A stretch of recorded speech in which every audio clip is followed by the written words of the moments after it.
Long before the world knew of these emerald islands scattered across the deepest blue, there was only the endless Pacific, stretching from horizon to horizon like a liquid sky.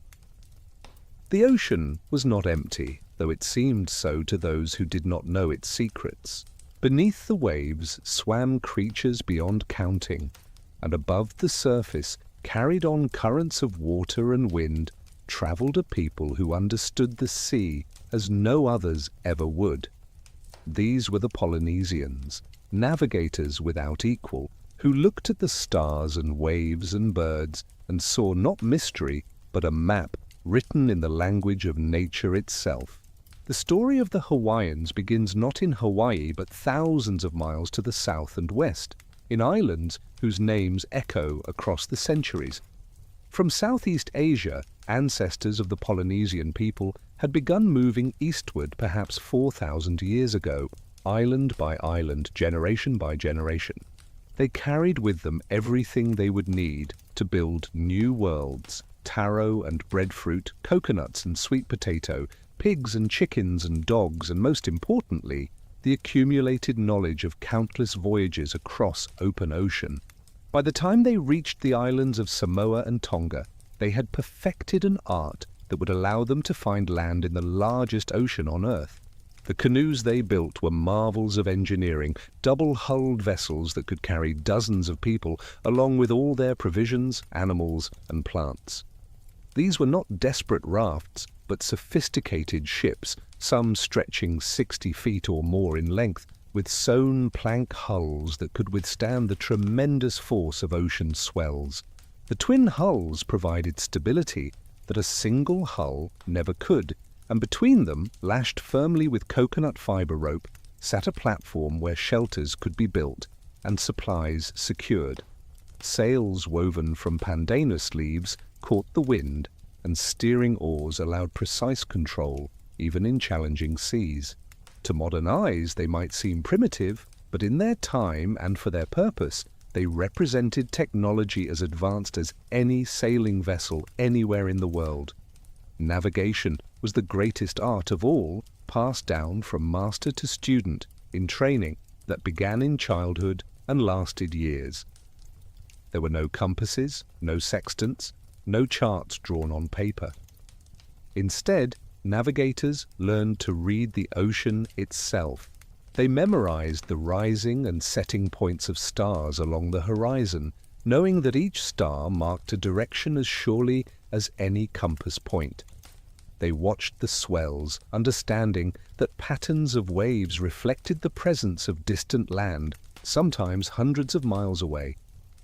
They studied birds, knowing which species flew out to sea to feed, but always returned to land before nightfall, and which birds indicated that an island lay in a particular direction. Clouds that formed in certain ways revealed land beneath them. Even the color and temperature of the water held meaning for those trained to perceive it. Why these master navigators chose to sail north and east into unknown waters remains a question that stirs the imagination. Perhaps population pressure on their home islands demanded new lands. Perhaps curiosity and the spirit of exploration drove them forward. Perhaps they followed birds or observed clouds on the northern horizon that hinted at land beyond the known world. Whatever the reason, sometime between the years 300 and 600 of the Common Era, voyaging canoes set out from the Marquesas Islands on a journey that would cover more than 2,000 miles of open ocean. They sailed against the prevailing winds and currents, which meant they could not simply drift with the elements, but had to actively navigate, tacking back and forth, reading the signs, adjusting course day after day and week after week. The voyage would have taken at least a month, perhaps considerably longer. Imagine the courage required to sail beyond sight of land with only the stars and waves as guides, not knowing if any land existed ahead at all. Food supplies had to be carefully managed: dried fish and fermented breadfruit, coconuts that provided both food and drink, taro that could last for weeks if properly stored. Water was precious, carried in gourds and bamboo containers, supplemented by rainwater caught during squalls. The voyagers would have fished from the canoes, trailing lines behind them, and any catch would have been shared among all aboard. At night, as the tropical stars wheeled overhead in their eternal patterns, the navigator would have checked their position, ensuring they held true to the course that lived in memory and knowledge rather than on any written chart. Then, after weeks at sea, signs would have begun to appear. Birds in greater numbers, species that roost on land. The color of the water changing subtly. Cloud formations that build over land rather than dissipating over empty ocean. The smell of vegetation carried on the wind. A change in the wave patterns, the swells bending around some unseen obstacle, and finally, rising from the horizon, the peaks of mountains pushing up from the sea floor 3 miles below. First one island, then others, an entire chain of volcanic mountains clothed in green, surrounded by coral reefs where waves broke white against dark blue water.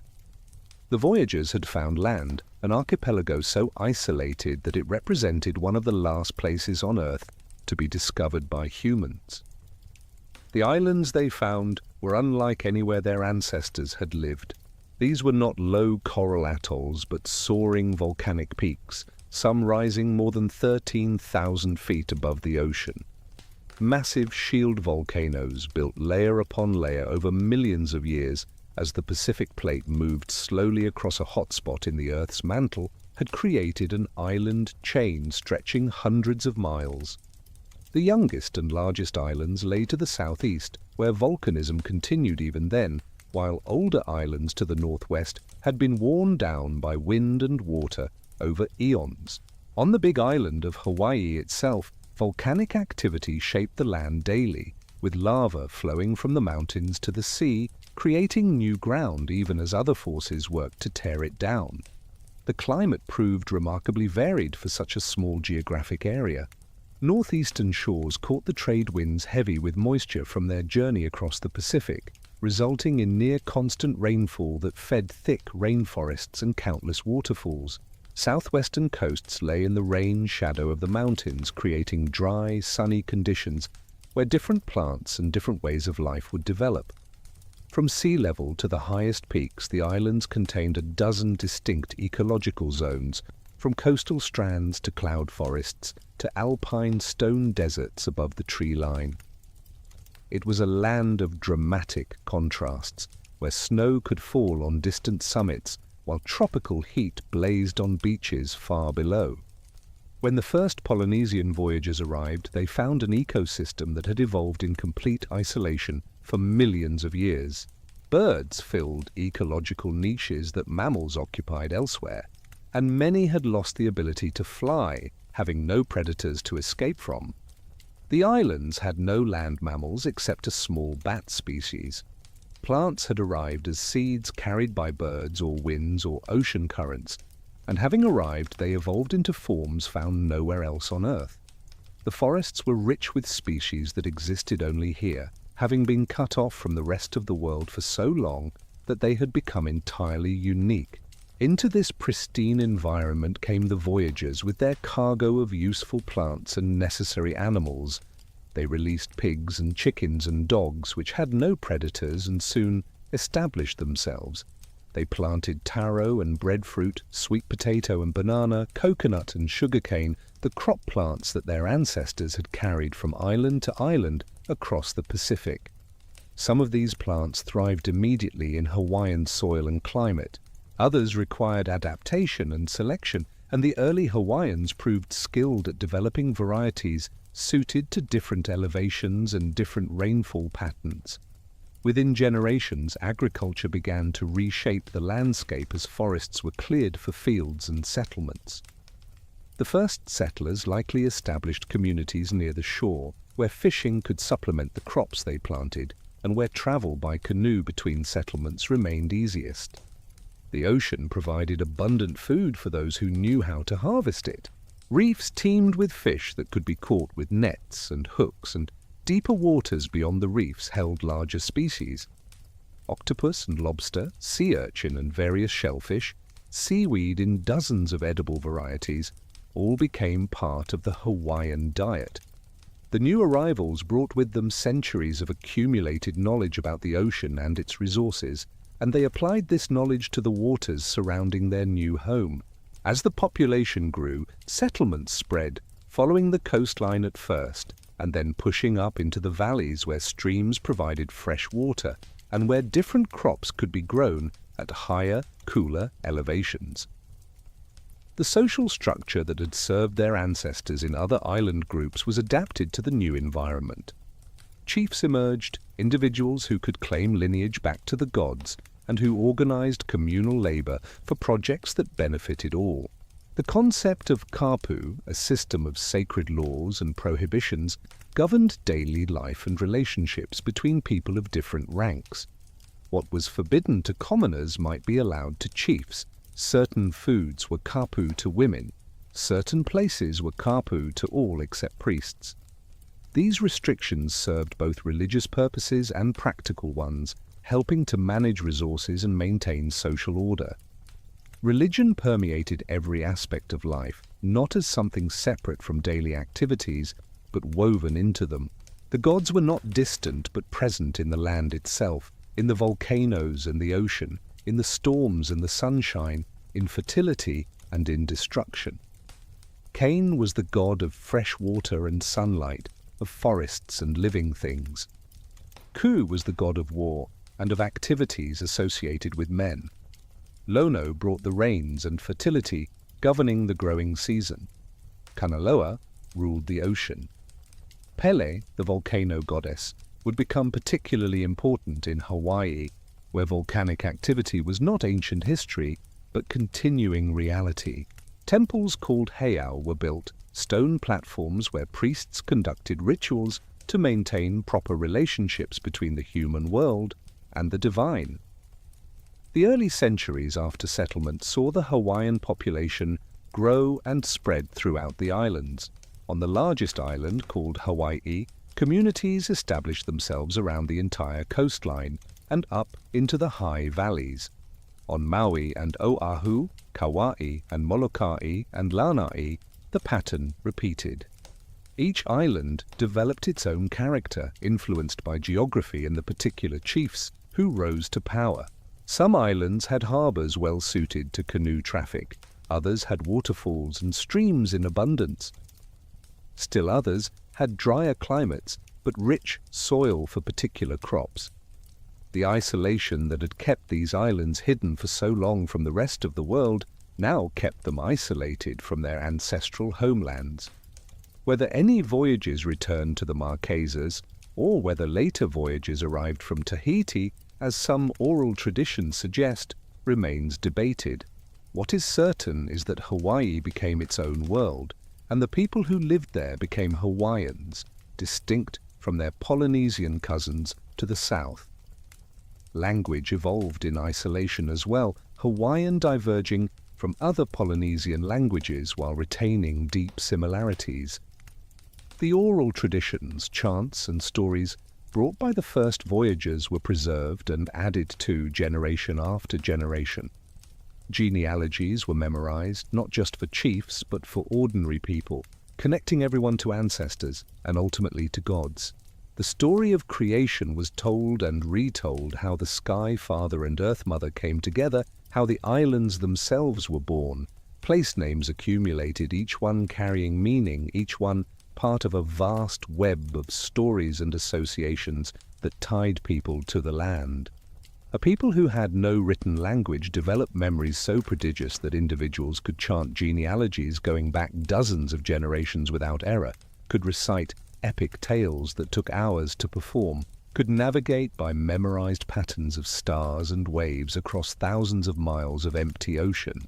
The archaeological record shows that by the year 1000, perhaps 1200 at the latest, Hawaiian culture had developed characteristics that would define it for centuries to come. The population had grown to perhaps 50,000 or more across all the islands.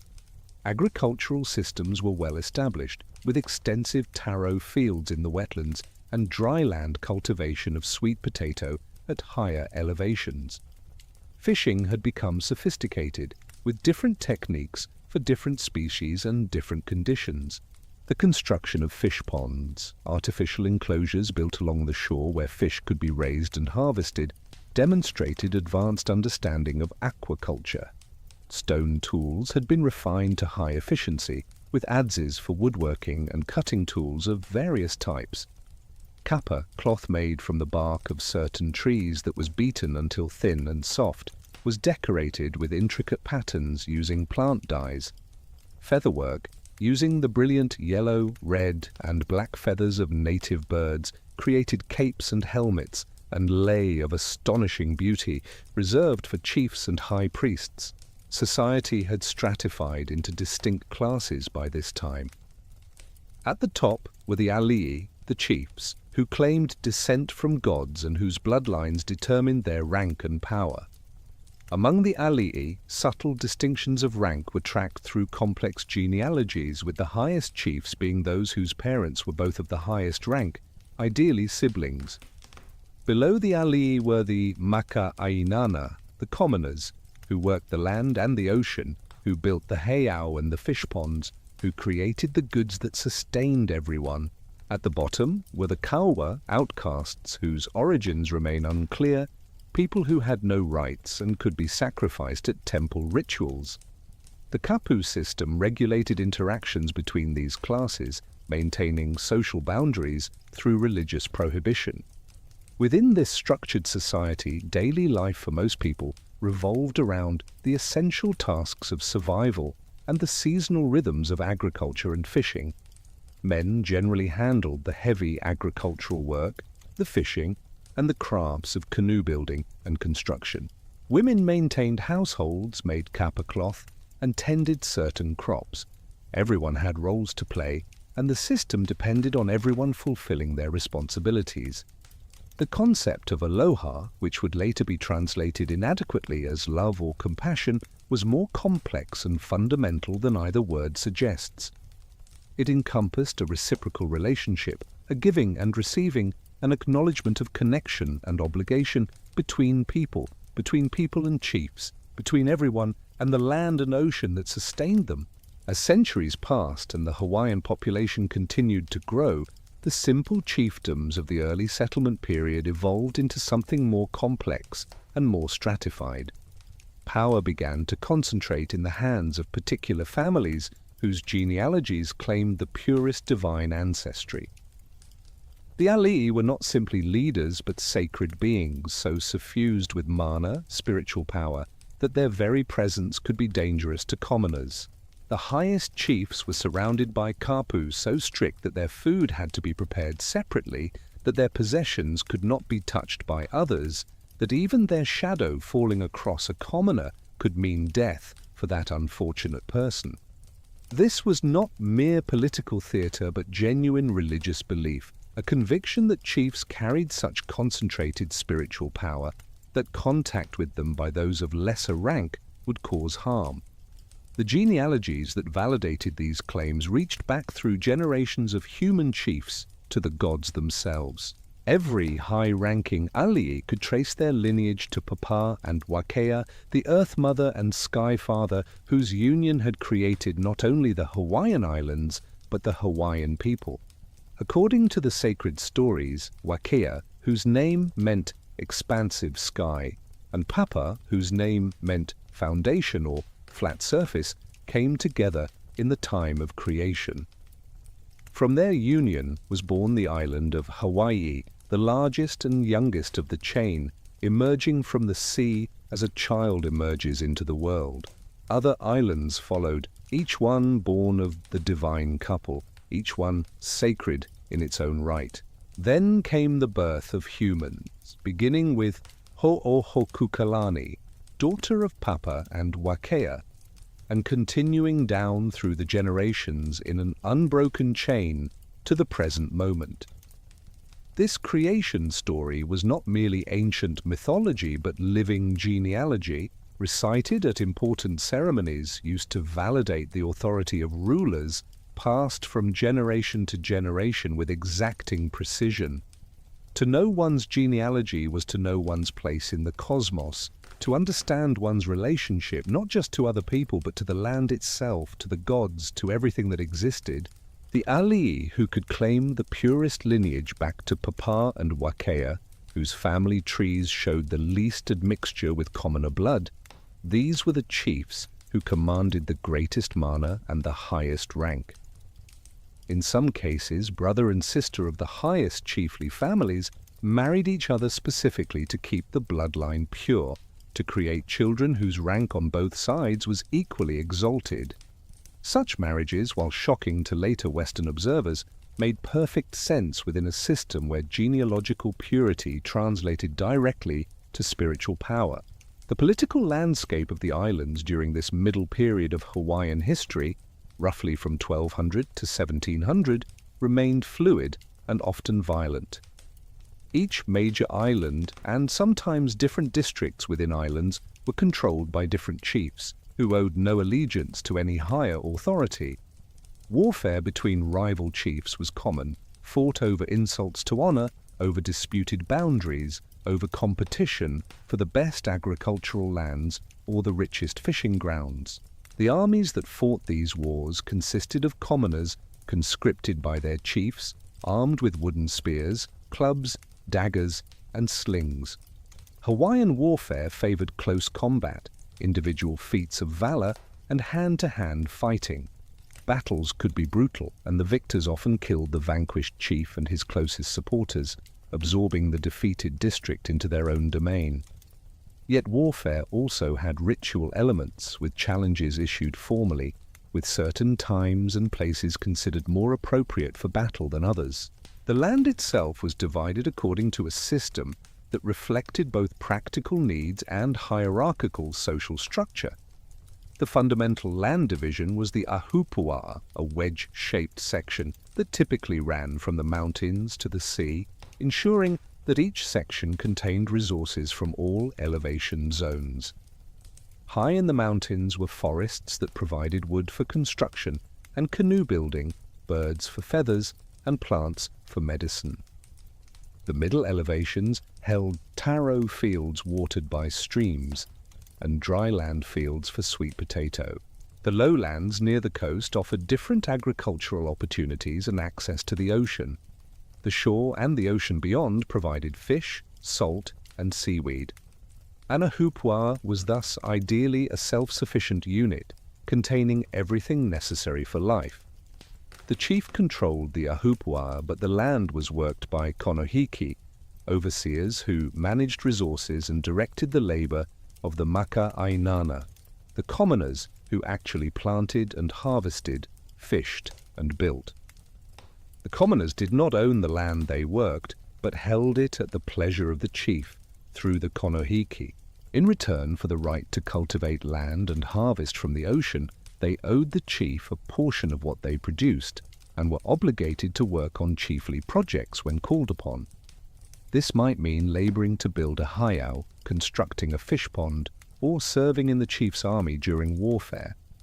It was a feudal arrangement in many respects, though governed by specifically Hawaiian concepts of reciprocal obligation rather than any formal contract. The heiau that dotted the landscape served as the architectural manifestations of the religious system. These sacred temples varied tremendously in size and purpose, from small family shrines to massive platforms covering acres of ground. The largest heiau were constructed of basalt stones, some weighing tons, fitted together without mortar to create level platforms, terraces, and enclosing walls. Construction of a major heiau required the labor of hundreds or thousands of people over months or years, moving stones from distant quarries, shaping them, placing them precisely according to plans held in the memories of expert builders. Wooden structures were erected on these stone platforms, including carved images of gods, oracle towers, and houses for priests. Some heiau were dedicated to peaceful purposes, ensuring agricultural fertility or healing. Others, the luakini heiau, were associated with human sacrifice, used by chiefs to gain spiritual power before warfare, or to mark major transitions in the realm. The kahuna, priest specialists, mediated between the human and divine worlds. The term kahuna means expert or master, and while it is often translated as priest, it actually applied to anyone who had achieved mastery in a particular field of knowledge. There were kahuna who specialized in navigation, in canoe building, in healing with herbs and prayer, in divination and prophecy, in the intricate protocols of temple ritual. The kahuna po'o high priests of the major heiau were among the most powerful people in Hawaiian society, ranking with the highest chiefs, advising them on religious matters, interpreting signs and omens, conducting the sacrifices and rituals necessary to maintain cosmic order. To become a kahuna required years of training, memorizing vast quantities of prayers and procedures, learning to recognize thousands of plants and their uses, understanding the movements of celestial bodies and the meanings of natural phenomena. Agricultural innovation continued throughout these centuries, with Hawaiian farmers developing techniques suited to their particular environment. Wetland taro cultivation became especially sophisticated, with elaborate systems of terraces and irrigation channels bringing water from streams to the fields, allowing precise control of water depth and flow. Different varieties of taro were cultivated, each suited to particular growing conditions, each valued for specific qualities of taste and texture. Taro was not merely food but sacred, the earthly form of the god Cain, the elder brother of humanity in the creation stories. To waste taro was not simply impractical, but spiritually wrong, a failure to respect the gift of the gods. On drier lands where irrigation was impractical, farmers cultivated sweet potato, a crop that required less water and could thrive in poor soil. Fields were mounded and mulched to conserve moisture and prevent erosion. Crop rotation and fallowing maintained soil fertility. Breadfruit trees were planted and tended, producing abundant carbohydrate-rich fruit during the season, though they went dormant in winter.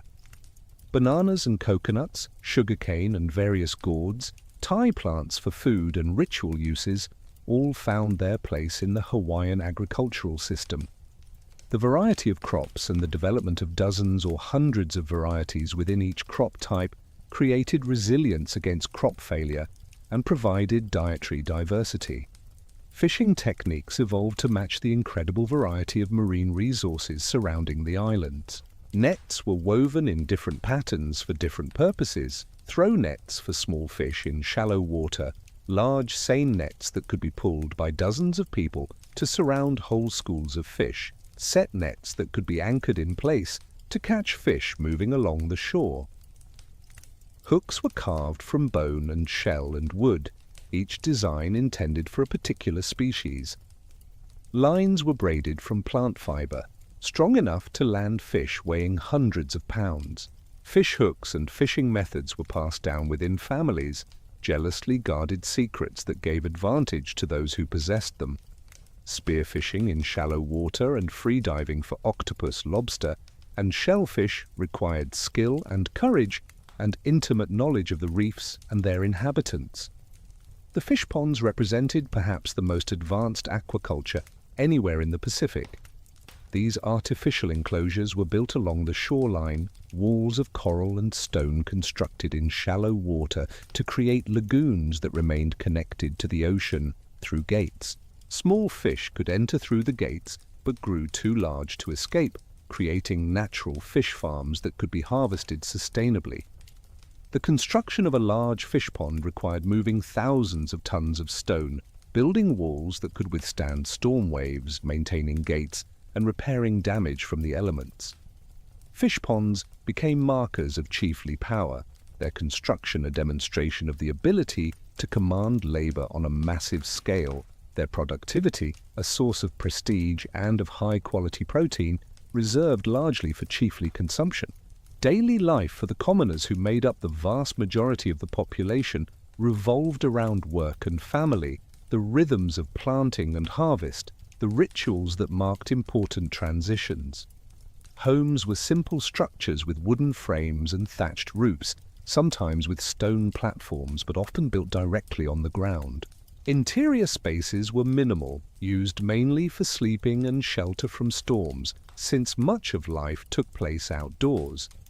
Separate houses served different functions. Men ate in the men's eating house, women in theirs, since it was kapu for men and women to eat together. Food was cooked in an emu, an earth oven where hot stones baked food wrapped in tai leaves, a method that infused everything with earthy, smoky flavor. The makahiki season, lasting about 4 months beginning in late October or early November, marked a time when warfare was forbidden and attention turned to celebration and religious observance. The makahiki honored Lono, god of agriculture and fertility, thanking him for the harvest and petitioning for continued abundance. A tall pole wrapped with white kapa and decorated with feathers and plants representing Lono was carried in procession around each island, stopping at each ahupua, where the local population brought tribute to the chief. Agricultural produce, kapa cloth, pigs, whatever they had produced. This was a time of games and sports, of hula performances, of feasting when possible. Champions competed in wrestling, in surfing, in boxing, in spear throwing and sled racing, demonstrating prowess that brought honor to themselves and their communities. Hula was far more than entertainment, though it certainly provided that. It was a sacred art form, a way of preserving and transmitting history and mythology through dance, chant, and gesture.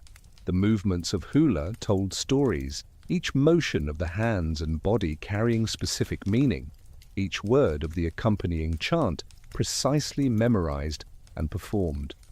Hula schools, conducted by expert kumu hula, trained students for years in the movements, the chants, the protocols.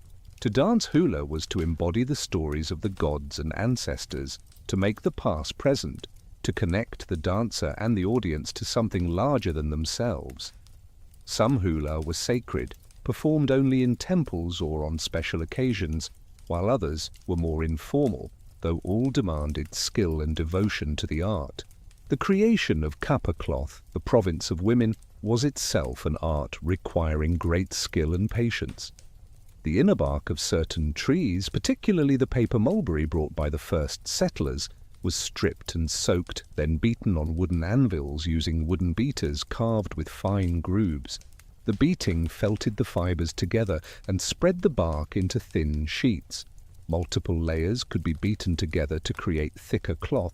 Once basic kapa was made, it could be decorated using plant dyes and bamboo stamps carved with intricate geometric patterns. The finest kapa was incredibly soft and could be decorated with such precision that the patterns seemed printed rather than hand-stamped.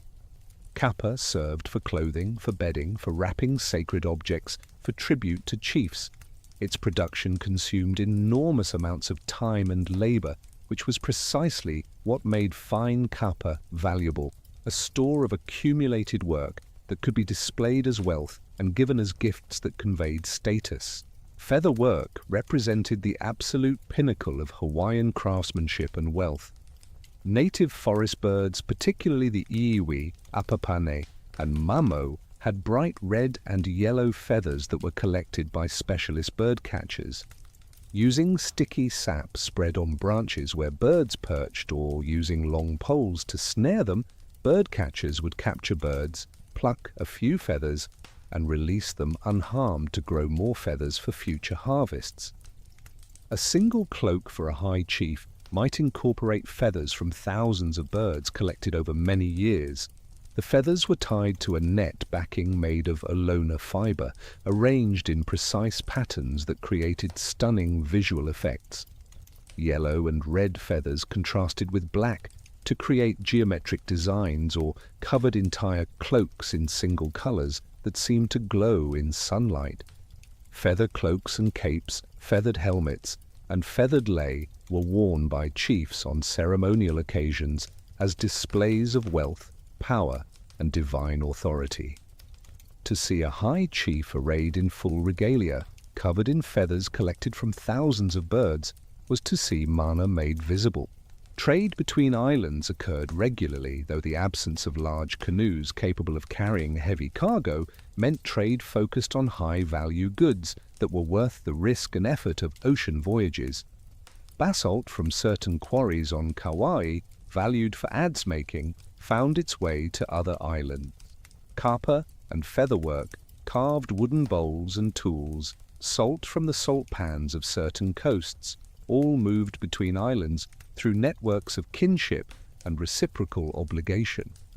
Chiefs sent gifts to other chiefs, cementing alliances or currying favor. Commoners with relatives on different islands might exchange goods when opportunities arose. The ocean separated the islands but also connected them, and skilled navigators continued to maintain the knowledge necessary to sail between islands, reading the stars and swells their ancestors had studied for millennia. By the 16th and 17th centuries, Hawaiian society had reached a remarkable level of sophistication and complexity, with political structures, religious practices, and artistic traditions that had evolved over a millennium of isolation. The population across all the islands had grown to perhaps 300,000 or more, concentrated in the fertile valleys and along the coasts where resources were most abundant. Each major island had developed its own character and its own ruling dynasties, families whose genealogies stretched back through the centuries and whose power waxed and waned through warfare, marriage alliances, and the unpredictable fortunes that could elevate one chief while destroying another. On the island of Hawaii, the largest and southeasternmost of the chain, several competing chiefdoms controlled different districts. The windward side, blessed with abundant rainfall, supported dense populations in the valleys of Hilo and Hamakua. The leeward coasts, drier and sunnier, had developed their own agricultural systems adapted to less water. The western coast around Kona and Kohala contained some of the most productive fish ponds and the most ambitious heiau construction. Chiefs based in these different regions competed for supremacy over the entire island, but no single ruler had yet managed to unite all districts under one paramount authority. Similar patterns of regional competition characterized Maui, Oahu, and Kauai, with powerful chiefs controlling portions of each island, but rarely achieving complete dominance. The material culture of this period showed refinement in every craft. Wooden bowls, carved from single blocks of native hardwoods, were shaped and polished until their surfaces glowed like dark honey. The finest bowls, made from kowood and measuring 3 or 4 feet across, were created for ali'i use, vessels from which chiefs would eat poi, the staple food made from pounded taro. The carving of these bowls required exceptional skill, as the wood had to be hollowed and shaped while maintaining even thickness throughout, a process that could take months for a single piece. Smaller bowls in various forms served different purposes, some for food, others for holding water, still others for mixing dyes or holding valued possessions. Stone carving, though limited by the tools available, produced works of remarkable power and presence. Images of gods, carved from wood or stone, stood in temples and in sacred places, representations of divine power that were themselves sacred, infused with the mana of the deities they represented. These ki'i, often translated as idols, though that word carries connotations foreign to Hawaiian thinking, ranged from small figures that could be held in the hand to massive stone images weighing tons. Some showed human forms with exaggerated features, mouths open wide in grimaces that might represent ferocity or ecstasy or divine otherness. Others were more abstract, suggesting rather than depicting. When a new ki'i was carved and dedicated, elaborate rituals transferred spiritual power into the physical object, transforming worked wood or stone into something dangerous and sacred that had to be approached with proper protocol and respect. The art of lua, Hawaiian martial arts, was practiced by specialists trained from childhood in techniques of combat both armed and unarmed. Lua warriors learned to break bones with precise strikes, to wrestle opponents to the ground, to wield clubs and spears and daggers with deadly efficiency. Training was conducted in secret, with knowledge passed from master to student, often within families that specialized in warrior skills. A truly skilled Lua fighter could defeat multiple opponents, could kill with bare hands, could survive on the battlefield through a combination of physical prowess, strategic thinking, and spiritual preparation. Chiefs maintained retinues of such warriors, men whose loyalty was secured through bonds of kinship and obligation, whose presence deterred rivals and enforced the chief's authority. Surfing, which would later captivate the world's imagination, was already highly developed as both sport and spiritual practice. The Hawaiians were the first people to ride waves standing on boards, and they pursued this activity with a dedication that approached obsession. Boards were crafted from specific woods, shaped according to traditional designs, and treated with oils and prayers to enhance their performance. The longest boards, called olo, could reach 20 feet in length and were reserved for ali'i. Shorter alaya boards were used by commoners and chiefs alike. The best surfing breaks were known and valued, and the most skilled surfers achieved fame throughout their districts. Chiefs were often excellent surfers, and competitions on the waves could be as important as competitions in warfare or athletics. To ride the largest waves required not only physical skill, but courage and spiritual preparation, a willingness to trust oneself to the power of the ocean. Healing practices combined herbal medicine, physical manipulation, and spiritual intervention. Kahuna Lapa'au, healing specialists, possessed encyclopedic knowledge of native plants and their medicinal properties. They knew which leaves to brew for fevers, which roots to pound for poultices, which combinations would purge the body of illness. Some remedies worked through chemical properties we would now recognize as pharmaceutical. Others functioned through mechanisms we might categorize as psychological or psychosomatic. Still others involved spiritual healing, prayers, and rituals meant to address supernatural causes of illness. The Hawaiians recognized that disease could have multiple origins, some purely physical, others resulting from spiritual imbalance or from malevolent sorcery practiced by enemies. Treatment therefore required diagnosis not just of symptoms but of causes, and healing might involve both medicine and ritual depending on what the kahuna determined was needed. The ahupua'a system had evolved by this time into a remarkably sophisticated method of resource management. Each land division was overseen by a konohiki who answered to the ali'i who controlled that territory. The konohiki's responsibilities included ensuring that commoners fulfilled their labor obligations and tribute payments, but also managing resources sustainably so that productivity could be maintained year after year. Fishing regulations specified when and where certain species could be taken, allowing fish populations to recover. Forested mountain lands were protected from excessive cutting, ensuring continued supplies of timber and protecting the watersheds that fed the streams irrigating taro fields below.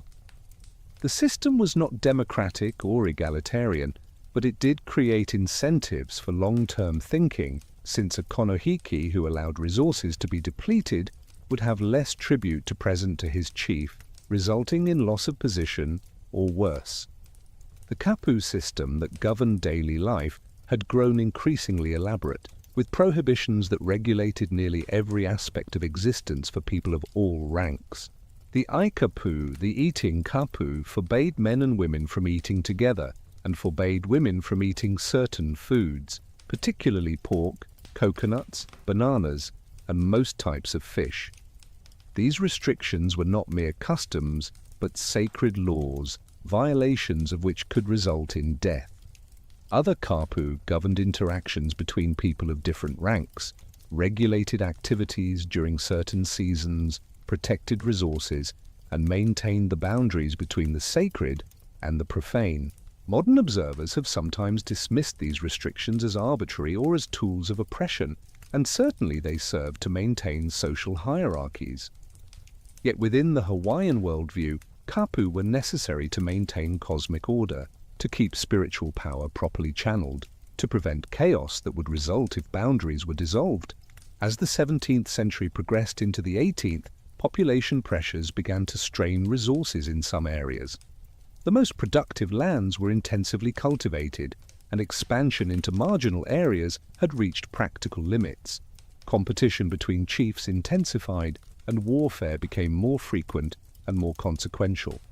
A successful chief could conquer neighboring districts, expanding his territory and the population under his control.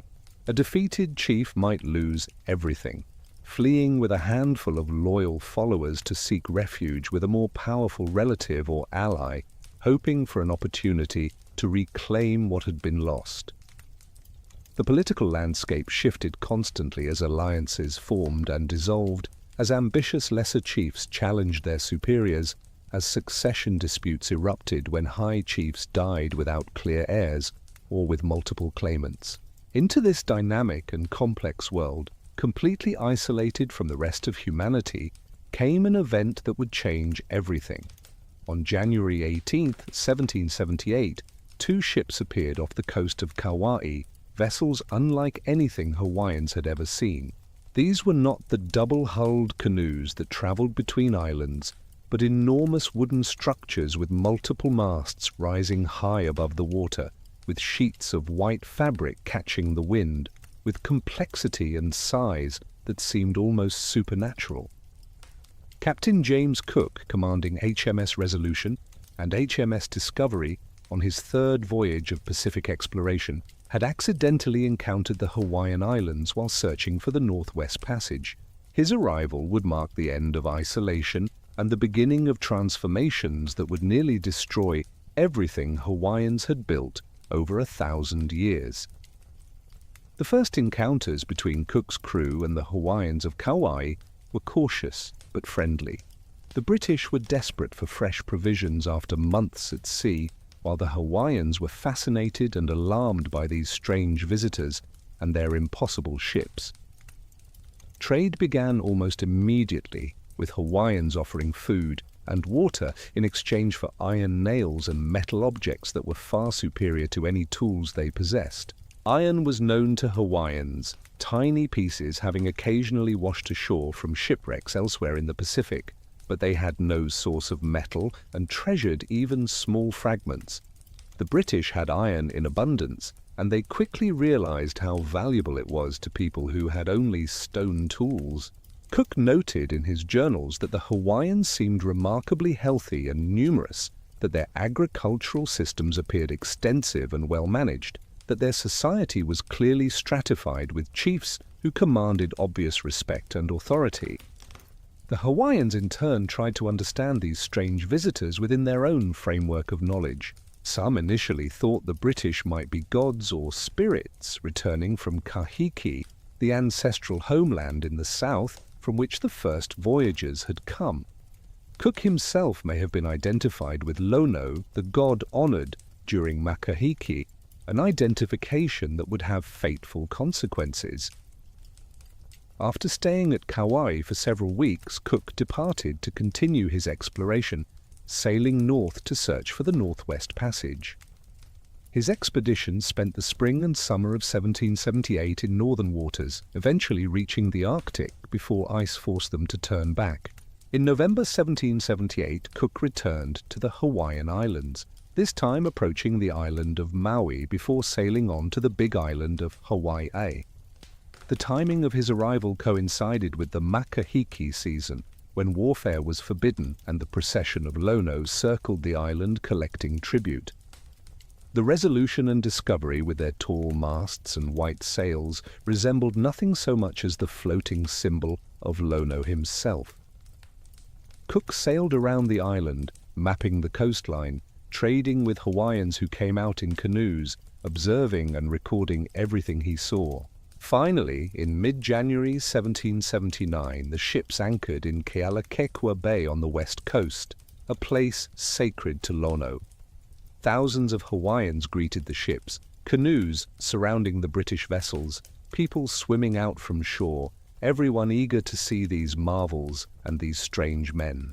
Cook and his crew were received with elaborate ceremonies, treated with deference that suggested the Hawaiians indeed believed they were hosting divine visitors. For 3 weeks, the British remained at Kealakekua Bay, repairing their ships, taking on fresh water and provisions, and engaging in complicated interactions with the local population. The relations between the British and the Hawaiians grew increasingly tense as the visit extended. The British demanded more and more provisions, straining local resources. Small thefts occurred, articles disappearing from the ships, Hawaiians taking metal objects whenever opportunities arose. Cultural misunderstandings accumulated. The kapu system that governed Hawaiian behavior made no sense to the British, while British concepts of property and authority were equally foreign to Hawaiians. When Cook finally departed in early February, it was with relief on both sides. Then, only a few days after leaving Kealakekua Bay, the Resolution's foremast broke in a storm, forcing the expedition to return to the bay for repairs. The timing was now past the makahiki season, the context had changed, and the reception was notably less welcoming. Tensions that had been suppressed during the first visit now surfaced. Thefts became more brazen. The British became more aggressive in trying to prevent and recover stolen goods. The situation deteriorated day by day until finally, on February 14, 1779, when a cutter was stolen from the Discovery, Cook decided to take decisive action. He went ashore with a small party of Marines, intending to take a local chief hostage until the boat was returned, a tactic he had used successfully in other Pacific islands. What happened on the beach at Kealakekua Bay that morning is known from accounts of witnesses on both sides, though details differ. Cook and his men took the chief, but encountered resistance when they tried to leave. A crowd gathered, and the mood turned hostile. When shots were fired, and a high-ranking chief was killed, the situation exploded into violence. Cook and 4 Marines were killed in the chaos, overwhelmed by Hawaiians wielding clubs and daggers. The British withdrew to their ships under fire, and a standoff ensued for several days. Eventually, through negotiations, some of Cook's remains were returned to the British, and the ships departed, carrying news of the first sustained contact between Hawaiians and Europeans, and of the violent death of one of history's greatest explorers. Cook's death marked a turning point, though neither Hawaiians nor British fully understood this at the time. For the Hawaiians, these strange visitors had come and gone, leaving behind some metal tools and many questions. Some Hawaiians had died in the violence, including people of rank. But life continued much as before, the eternal rhythms of planting and harvest, fishing and temple rituals, chiefly competitions for power and prestige. They could not know that the world had found them, that isolation had ended forever, that ships would return bringing technologies and diseases and ideas that would transform Hawaiian civilization beyond recognition within a single generation. The death of Captain Cook at Kealakekua Bay did not immediately transform Hawaiian life, but it opened a door that could never be closed. News of the Hawaiian Islands spread through the maritime world, and within a few years other ships began to arrive. British vessels returned first, followed by American traders, French explorers, and eventually ships from Russia, Spain, and other nations. These visitors came seeking fresh provisions for Pacific voyages, sandalwood for the China trade, and safe harbors where crews could rest after months at sea. With them came metal tools, firearms, new diseases, and ideas that would profoundly alter Hawaiian society. Yet the most immediate and dramatic changes came not from external forces but from within, from the ambitions of one man who would transform the political landscape of the islands completely. Kamehameha was born around 1758, a high-ranking alii on the island of Hawaii, but not in direct line for paramount chieftainship. His uncle Kalaniʻopuʻu ruled as the island's most powerful chief. and it was Kalaniʻōpuʻu who had been present during Cook's visit, who had exchanged gifts and courtesies with the British captain. Kamehameha, then a young warrior, in his early 20s, had also met Cook and had been aboard the British ships, seeing firsthand the weapons and tools these foreigners possessed. The experience seems to have crystallized something in his thinking, an understanding that whoever controlled access to Western weapons and technology would possess overwhelming military advantage. When Kalaniʻōpuʻu died in 1782, he divided his authority between two heirs. His son Kiwalao received the paramount chieftainship and its religious authority, while Kamehameha inherited custody of the war god Kukailimoku and a significant district to rule. This division of power satisfied no one, and civil war erupted almost immediately. At the Battle of Moku-Ohai, fought only months after Kalaniʻōpuʻu's death, Kamehameha's forces killed Kiwalao, throwing the island into chaos. For the next decade, Kamehameha fought to consolidate control over Hawaii Island, facing challenges from rival chiefs who controlled different districts and who had their own claims to legitimacy. Kamehameha proved to be a military genius and a shrewd political strategist.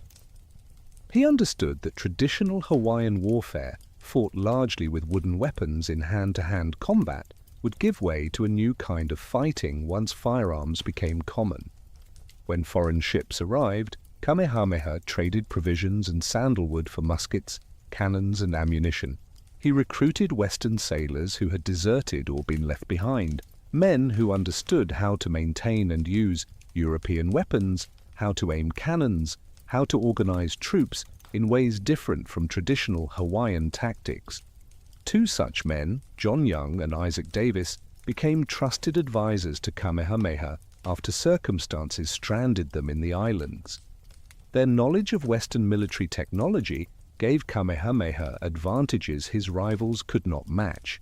By 1791, Kamehameha had defeated or subdued most rival chiefs on Hawaii Island, though pockets of resistance remained.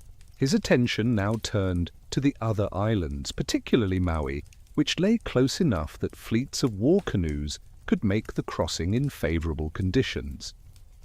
The paramount chief of Maui at this time was Kahekili, an elderly but formidable warrior who also controlled Oahu and Molokai, making him the most powerful chief in the islands.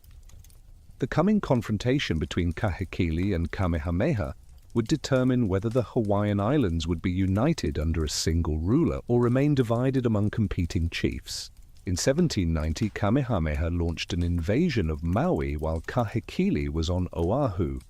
The Battle of Au Valley became one of the bloodiest conflicts in Hawaiian history, with Kamehameha's forces, equipped with cannons and muskets, slaughtering defenders armed largely with traditional weapons. Bodies choked the stream running through the valley, giving the battle its Hawaiian name, Kepaniwai, the damming of the waters. Kamehameha's victory seemed complete, but then news arrived that a rival chief on Hawaii, Kewa, had taken advantage of his absence to attack his home territories. Kamehameha had to withdraw his forces and return to Hawaii, leaving Maui to Kahekili's control once more. The return journey to Hawaii was marked by an event that demonstrated forces beyond human control still shaped Hawaiian destiny. As Kamehameha's army crossed the southwestern slopes of the Big Island, Kilauea volcano erupted with devastating fury. A party of Kewa's warriors marching across the area was caught in the eruption. Accounts suggest that poisonous gases or a pyroclastic surge killed dozens instantly, leaving footprints preserved in volcanic ash, physical evidence of the catastrophe visible for decades afterward. The survivors interpreted this as a sign that Pele, the volcano goddess, favored Kamehameha, a propaganda victory perhaps more valuable than any military conquest. Still, defeating Kewa required more than divine favor. On the advice of a prophet, Kamehameha ordered the construction of a massive temple, Pu'ukohola Heiau, on the northwestern coast of Hawaii. The building of this heiau required the labor of thousands, with stones passed hand to hand in lines that stretched for miles from quarries to the building site. When the heiau was completed in 1791, Kamehameha invited Kiowa to attend the dedication ceremony.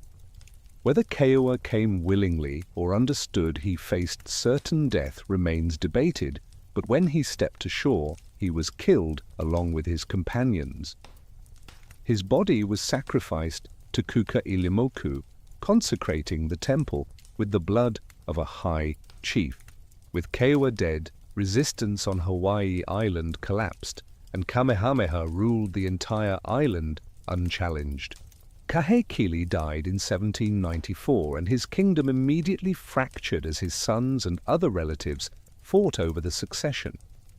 Kamehameha, now in his late 30s and at the height of his powers, saw opportunity. He had spent years building a fleet of war canoes and accumulating Western weapons.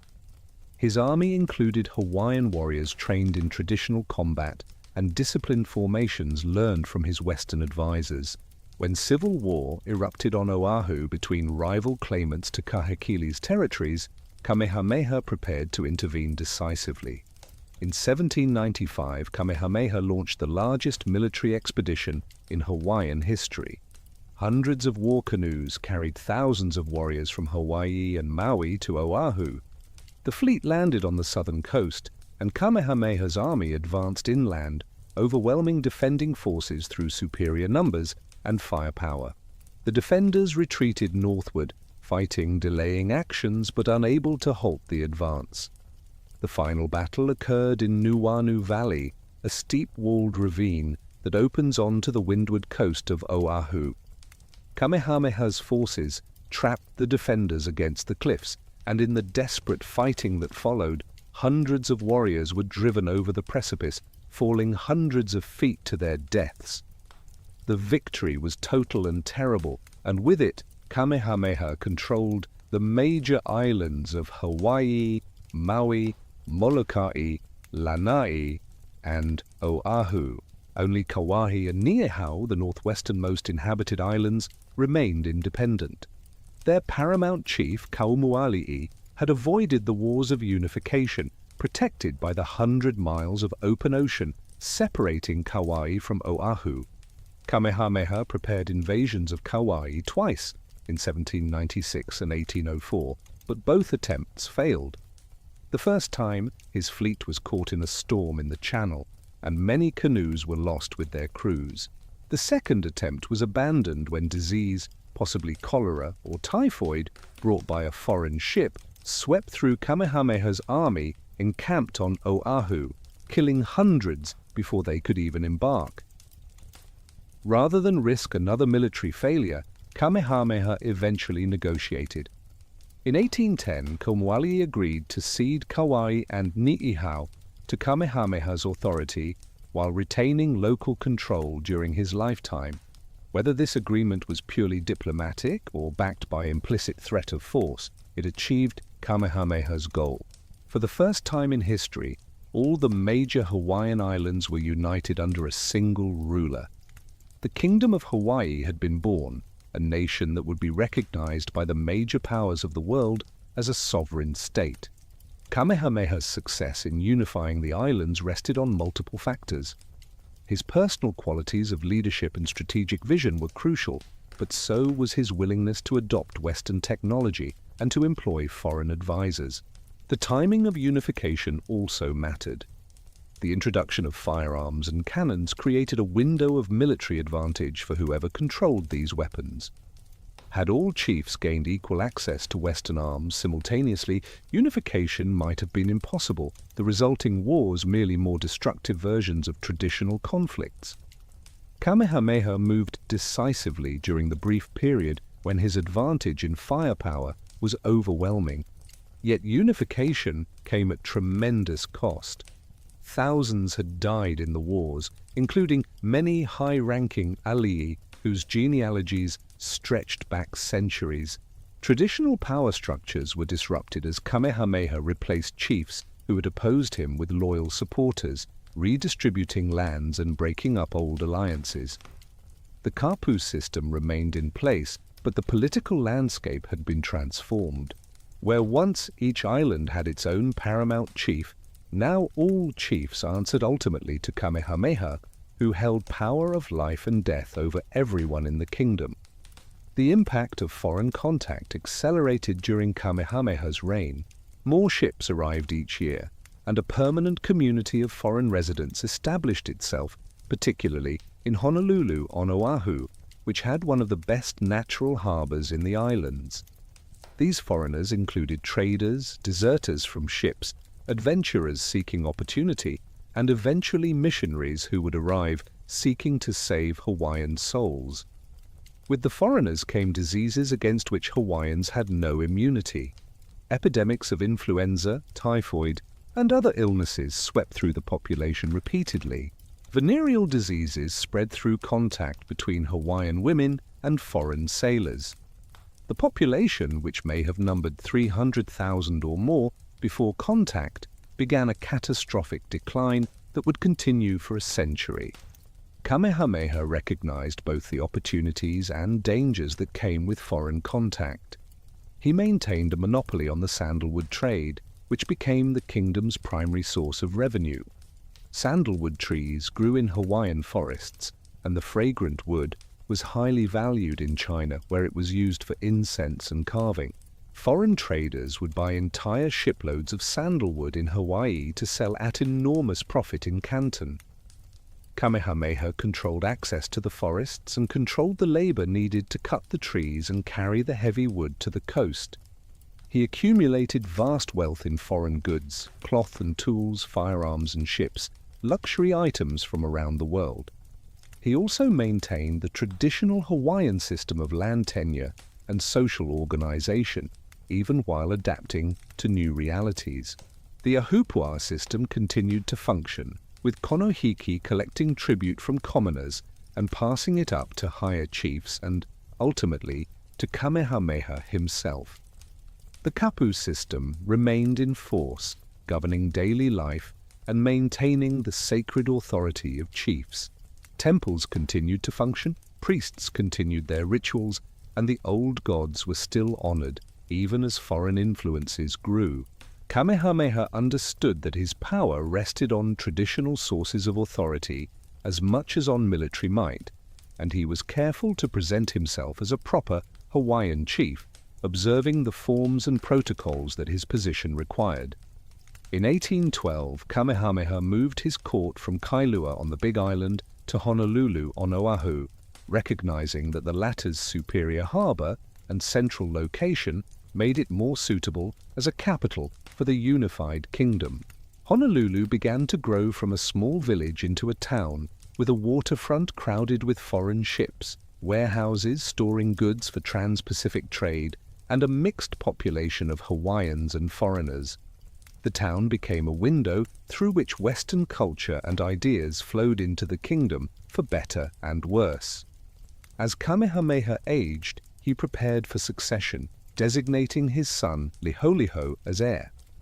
The choice was not without controversy, as Hawaiian succession had never been simply a matter of primogeniture, and other relatives had claims that might have been pressed in earlier times.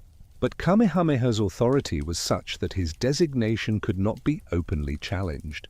He spent his final years in Kailua Kona, where he had been born, living in relative simplicity despite his vast power and wealth.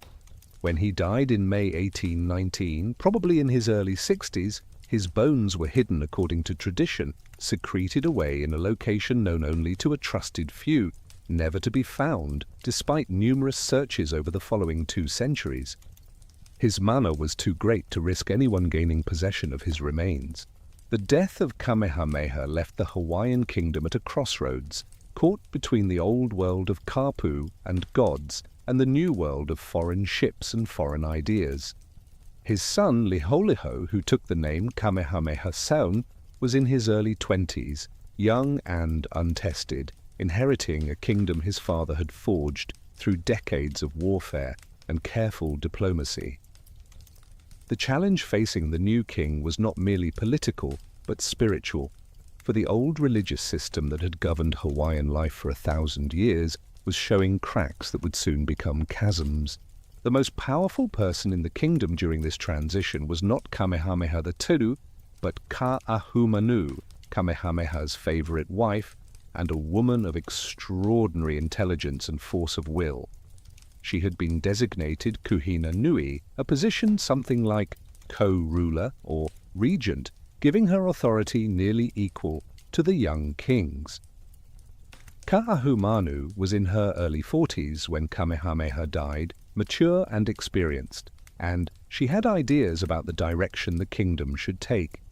Chief among these was a conviction that the kapu system, particularly its restrictions on women, should be abolished. She had chafed under these restrictions her entire life, and she now had the power to do something about them.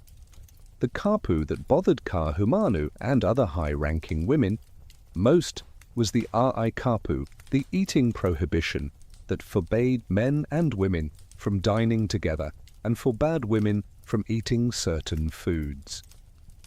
These restrictions were not minor inconveniences but fundamental religious laws, violations of which demanded death. To abolish them would be to challenge the very foundations of traditional Hawaiian religion, to suggest that the gods either did not exist or did not care about human behavior in the ways kahuna priests had always taught. It was a revolutionary idea, and for it to succeed would require not just Ka'ahumanu's will, but the cooperation of the king himself. In the months after Kamehameha's death, Ka'ahumanu worked to build support for abolishing the kapu system. She found allies among other high-ranking women who wanted freedom from religious restrictions. She found support from some chiefs who saw the old religion as an obstacle to modernization and profitable relations with foreigners. Most importantly, she convinced or pressured the young Kamehameha the Great to join her in publicly breaking the eating kapu. In November 1819, about 6 months after his father's death, Kamehameha II sat down to eat with women, sharing a meal in full view of his court. The sky did not fall, no divine punishment struck. The gods, it seemed, were silent. This act, so simple and so profound, was called Ainoa, free eating. It represented a public declaration that the old kapu system no longer held authority. Kamehameha II followed this symbolic meal with orders to destroy the heiau and burn the sacred images of gods. The command created turmoil throughout the kingdom. Some chiefs and kahuna supported the change, whether from genuine conviction or political calculation. Others were horrified, seeing it as sacrilege that would bring disaster. On the big island of Hawaii, a chief named Kekaukalani, who was also a cousin of Kamehameha II, raised an army in defense of the old religion, determined to resist the abolition of kapu by force, if necessary. The resulting conflict, sometimes called the last battle of the old religion, was fought at Kwamo'o on the Kona coast in December 1819. Kekaukalani's forces, fighting for the gods and the old ways, faced the king's army, which had more warriors and, more importantly, more guns. The battle was brief and brutal, ending with Kekaukalani's death, along with his wife Manono, who fought beside him, and hundreds of their supporters. The defeat of the traditionalists was decisive. Throughout the islands, heiau were torn down, wooden images of gods were burned, and the elaborate system of kapu that had governed Hawaiian life for centuries was officially ended. The timing of this religious revolution was fateful, for it left the Hawaiian people in a state of spiritual uncertainty, just as Christian missionaries arrived. The first missionary company, sent by the American Board of Commissioners for Foreign Missions, departed Boston in October 1819, before news of the kapu system's abolition had reached America. They sailed around Cape Horn and across the Pacific, a voyage of more than 18,000 miles that took 5 months. When they arrived at Kailua Kona on the Big Island in April 1820, they expected to face a pagan society fiercely devoted to its traditional gods.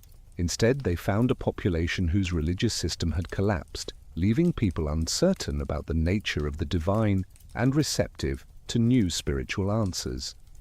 The missionary company consisted of 2 ordained ministers, a doctor, a farmer, a printer, and several other adults along with their wives and children, about 20 people in total. They also brought 4 young Hawaiians who had been educated in New England, young men who could serve as interpreters and intermediaries. The missionaries sought permission from Kamehameha the Great and his chiefs to remain in the islands and establish missions. After considerable debate, permission was granted initially on a trial basis, and the missionaries dispersed to different islands to begin their work. The missionaries saw their primary task as saving Hawaiian souls through conversion to Christianity, but their influence extended far beyond religion. They created a written form of the Hawaiian language, developing an alphabet that used Roman letters to represent Hawaiian sounds. Within a few years, they had translated portions of the Bible into Hawaiian and established schools where Hawaiians could learn to read and write. The ability to read and write one's own language was revolutionary, transforming oral traditions into written texts, allowing knowledge to be preserved and spread in new ways.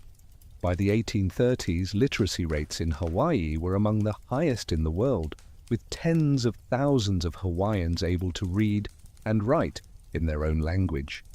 Christianity spread rapidly through the Hawaiian population, though conversion was complex and often incomplete. Some Hawaiians embraced the new faith enthusiastically, finding in it answers to spiritual questions that the destruction of the old religion had left unanswered. Others converted for practical reasons, because chiefs had converted, or because missionaries controlled access to education and other benefits. Still others maintained traditional beliefs privately, while outwardly conforming to Christian practice. The missionaries preached a version of New England Protestantism, emphasizing personal morality, hard work, modesty in dress, and strict observance of the Sabbath.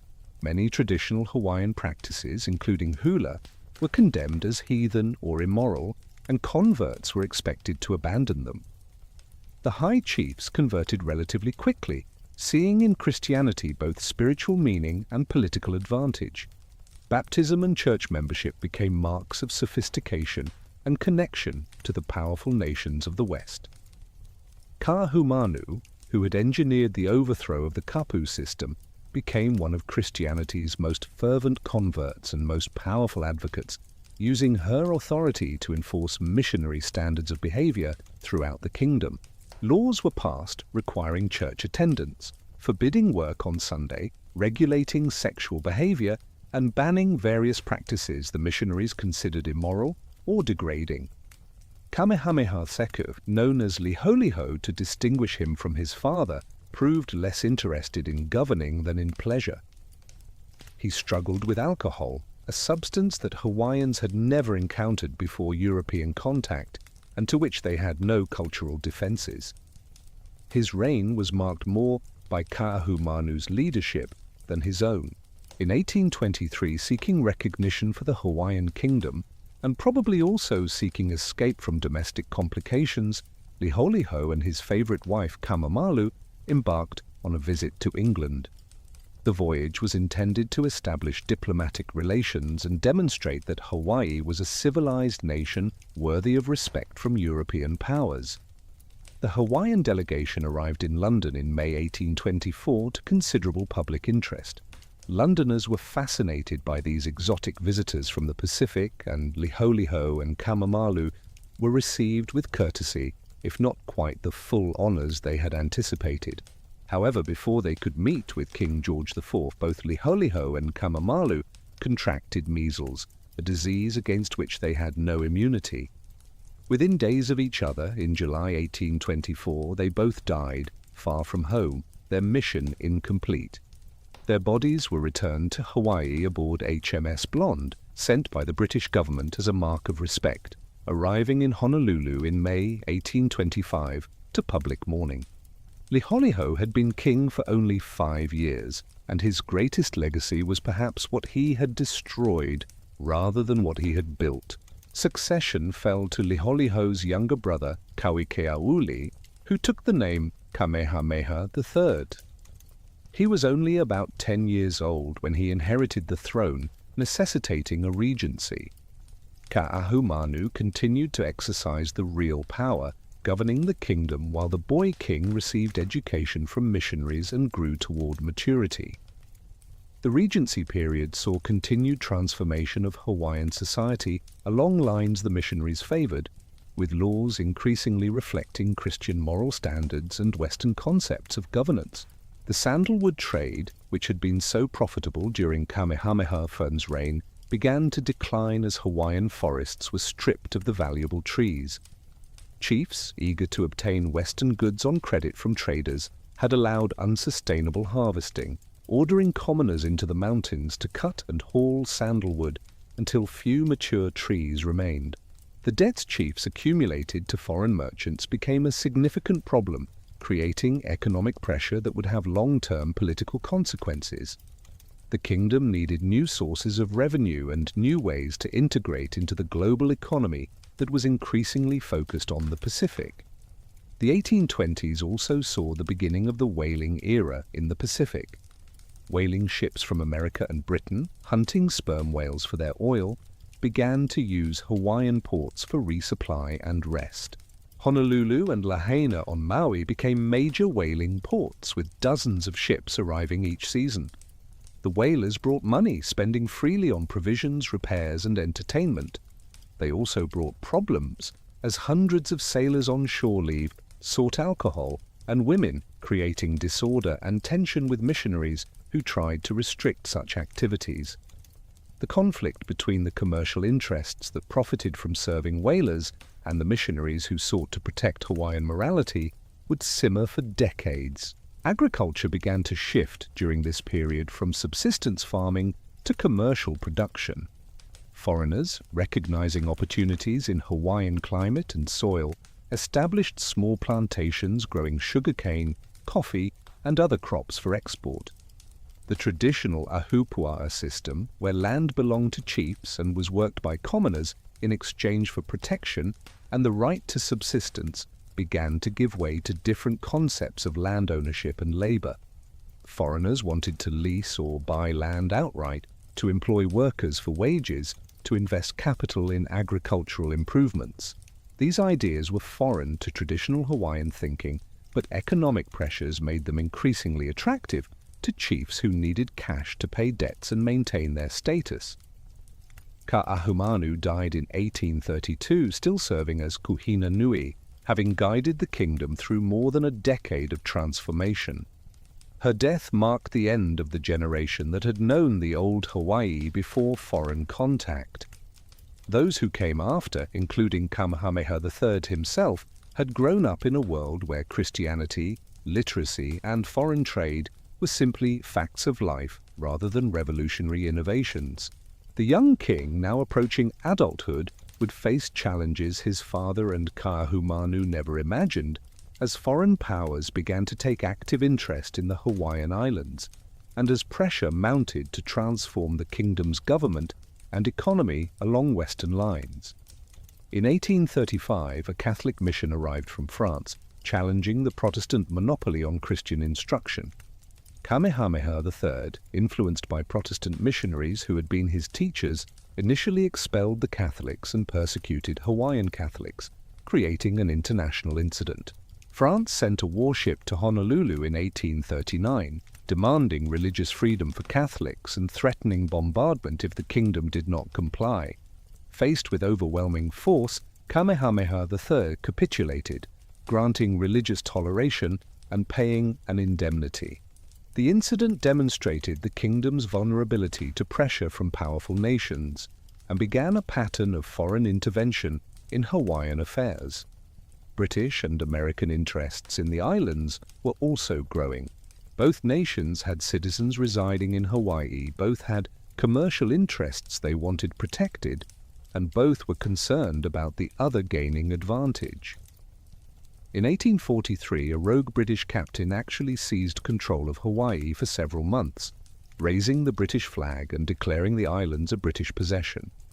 The action was quickly repudiated by the British government, and Hawaiian independence was restored, but the episode underscored how easily the kingdom could be taken by a foreign power if any major nation decided to do so. The United States and Britain formally recognized Hawaiian independence, but this recognition was more pragmatic than principled, both nations preferring an independent Hawaii to seeing the islands controlled by the other. As the 1840s began, Kamehameha III faced pressure to modernize the kingdom's government. Western residents and missionaries argued that Hawaii needed a formal constitution, written laws, an independent judiciary, and other institutions of Western governance if it wished to be taken seriously by foreign powers. Hawaiian traditions of governance where the king's word was law and justice was dispensed by chiefs according to custom rather than written code did not fit Western expectations. Reluctantly but pragmatically, Kamehameha III agreed to reforms that would fundamentally alter the nature of Hawaiian kingship and society. In 1840, Kamehameha III promulgated the first constitution of the Hawaiian Kingdom, a document that transformed the nature of governance while attempting to preserve the monarchy. The constitution established a bicameral legislature with a House of Nobles appointed by the king and a House of Representatives elected by male landholders. It created an independent judiciary and defined the roles of the king and the kuhina nui. Most significantly, it limited royal power in ways that would have been unthinkable to Kamehameha the Great. The king could no longer rule by decree alone, but had to work within a constitutional framework that gave voice to both chiefs and commoners, or at least to those commoners wealthy enough to vote. The constitution was written primarily by missionaries and Western-educated Hawaiians, and it reflected Western political philosophy more than Hawaiian tradition. Yet Kamehameha III embraced it, seeing constitutional government as necessary for the kingdom's survival in a world dominated by Western powers. His motto became "Wamau ke ea oka, aina e kapono," often translated as "the life of the land is perpetuated in righteousness," suggesting that proper governance according to law, rather than arbitrary power, would preserve Hawaiian independence. Whether this faith in Western-style institutions was justified or naive remains debated, but it represented a sincere attempt to adapt to changing circumstances while maintaining sovereignty. The most dramatic transformation of Hawaiian society during Kamehameha III's reign came with the Mahele, the Great Division of 1848. For centuries, land in Hawaii had been controlled by chiefs who allocated portions to lesser chiefs and konohiki, who in turn allowed commoners to work specific parcels. No one owned land in the Western sense. The chief's control over land was tied to political power and could be revoked or reassigned. Commoners had use rights but not ownership. This system had functioned for generations, but it created problems in the modern context. Foreigners wanted to buy land outright. Without clear title, banks would not extend credit for improvements. The legal ambiguity left everyone uncertain about their rights. The Mahele attempted to resolve these ambiguities by dividing all Hawaiian land among three parties: the king, the chiefs, and the common people. In practice, the division was far from equal. The king retained about 1 million acres as crown lands, whose revenues would support the monarchy. Chiefs received about 1.5 million acres, distributed according to their rank and the lands they had controlled. The remaining lands, theoretically to be divided among commoners, amounted to less than 30,000 acres actually claimed, a tiny fraction of the total. The discrepancy arose because the process of claiming land required commoners to navigate an unfamiliar legal system, to formally register their claims, to pay survey fees they often could not afford. Many did not understand the process or could not complete it in time. Others had moved away from their ancestral lands and had no claims to register. Following the Mahele in 1850, the kingdom passed laws allowing foreigners to purchase land for the first time. The result was predictable. Foreigners, particularly American businessmen, began buying land from chiefs who needed cash to maintain their Western lifestyles and pay off debts. Within a generation, vast tracts of the most productive land had passed into foreign hands. Many commoners lost their traditional use rights entirely, finding themselves landless in a cash economy where they had to work for wages to survive. The Mahele, intended to protect Hawaiian land rights by converting them to Western property law, actually facilitated the transfer of land out of Hawaiian control. The Hawaiian language press flourished during the mid-19th century, with dozens of newspapers published in Hawaiian, reaching tens of thousands of readers. These newspapers were not merely translations of Western content, but vehicles for Hawaiian voices, perspectives, and concerns. Political debates, poetry, historical accounts, serialized fiction, letters from readers, all appeared in the Hawaiian language press.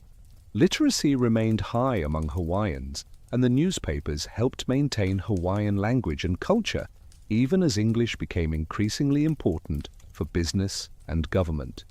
The press also gave Hawaiians a way to discuss and resist the changes transforming their society.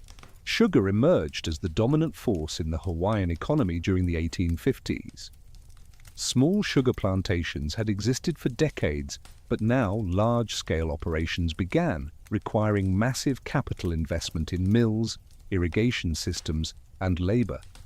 The plantations occupied thousands of acres, transforming the landscape from diverse ahupua'a with varied land uses to industrial monoculture. Sugar demanded enormous amounts of water, and plantation owners built elaborate ditch systems to carry water from mountain streams to coastal fields.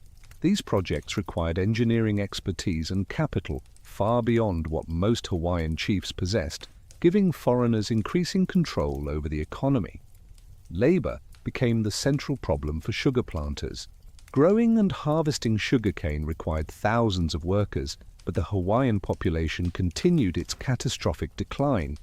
Disease, displacement from traditional lands, demoralization from cultural destruction all contributed to a population collapse that would see Hawaiians decline from perhaps 300,000 before contact to less than 40,000 by the end of the century. The plantations could not function with Hawaiian labor alone, even if Hawaiians had been willing to work under plantation conditions, which many were not. Plantation work was grueling, paid poorly, and carried social stigma for people accustomed to working their own lands or the lands of Hawaiian chiefs, rather than laboring for foreign masters. The solution planters embraced was imported labor, contract workers brought from Asia, under agreements that bound them to specific plantations for specific periods. The first Chinese workers arrived in 1852, young men from the Guangdong province seeking economic opportunity. They signed contracts, typically for 5 years, agreeing to work for low wages in exchange for passage to Hawaii. Hundreds, then thousands of Chinese workers arrived over the following decades. They lived in plantation camps, worked 10 or 12-hour days in the hot sun, cutting cane or tending fields or loading harvested cane onto wagons. When their contracts expired, many chose to remain in Hawaii, moving to towns where they established businesses or worked in trades, slowly building a Chinese-Hawaiian community. Japanese immigration began later, in 1868, though that first small group was an unofficial experiment that ended badly. Large-scale Japanese immigration did not begin until 1885, when the Japanese and Hawaiian governments negotiated formal labor agreements. Eventually, Japanese workers would outnumber all other immigrant groups, with tens of thousands arriving to work the plantations. Portuguese workers from Madeira and the Azores came in the 1870s and 1880s, brought as a supposedly more desirable labor force because they were European and Christian, though they still occupied a subordinate position in plantation society. Later would come Koreans, Puerto Ricans, and Filipinos, each wave of immigration adding another layer to the increasingly complex ethnic composition of Hawaii. The plantation system created a multi-ethnic society that had no precedent in Hawaiian history. Different ethnic groups lived in separate camps, often with distinct housing, separate facilities, different wage scales based on ethnicity. The planters deliberately maintained divisions between ethnic groups, believing that workers who did not share language or culture would not unite to demand better conditions. Yet over time, through proximity and intermarriage, through shared experiences of plantation life, a new local culture began to emerge, something neither purely Hawaiian nor purely Asian or European, but distinctly the product of Hawaii's unique circumstances. For native Hawaiians, the transformation was devastating. Within 2 generations, they had gone from being the entire population of an independent kingdom to being a minority in their own land, outnumbered by immigrants and increasingly marginalized in the economy and politics. Traditional ways of life became difficult or impossible as land was taken for plantations, as fishing grounds were disrupted by development, as the cash economy made subsistence living impractical. The Hawaiian language, while still widely spoken, began to lose ground to English, especially in business and government. Many Hawaiians lived in poverty, displaced from their lands, unable to compete in an economy increasingly dominated by foreign capital and immigrant labor. Kamehameha III died in 1854 after nearly 30 years on the throne, the longest reign of any Hawaiian monarch. His nephew Alexander Liholiho succeeded him as Kamehameha IV. The new king was only 20 years old, but well-educated and keenly aware of the threats facing Hawaiian independence.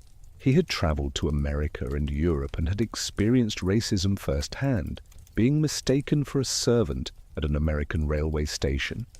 The experience left him suspicious of American intentions and more sympathetic to Britain, which he saw as a potential protector of Hawaiian sovereignty against American annexationist ambitions.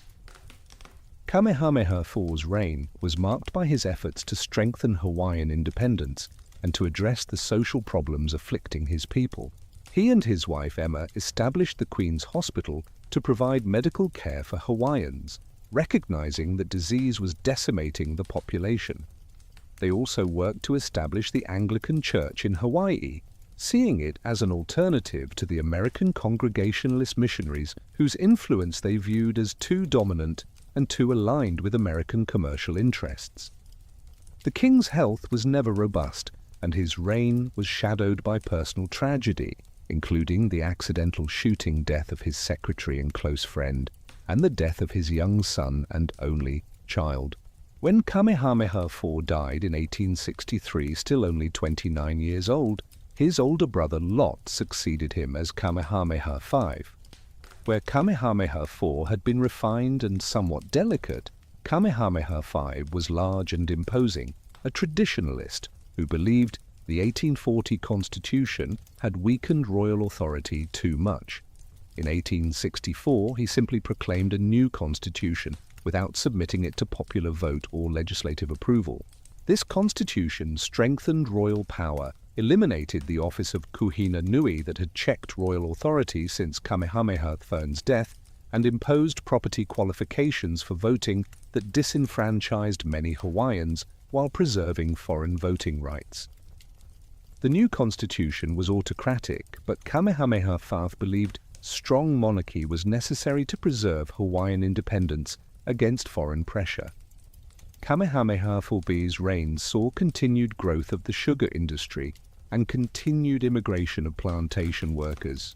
American Civil War disrupted sugar supplies from the American South, creating opportunities for Hawaiian sugar to enter the California market.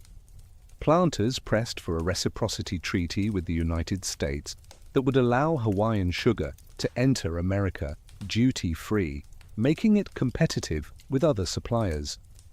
The king resisted, understanding that economic dependency on America would threaten political independence. He managed to maintain Hawaiian sovereignty throughout his reign, but the pressure for closer ties to America continued to build. The king never married and had no designated heir when he died in 1872.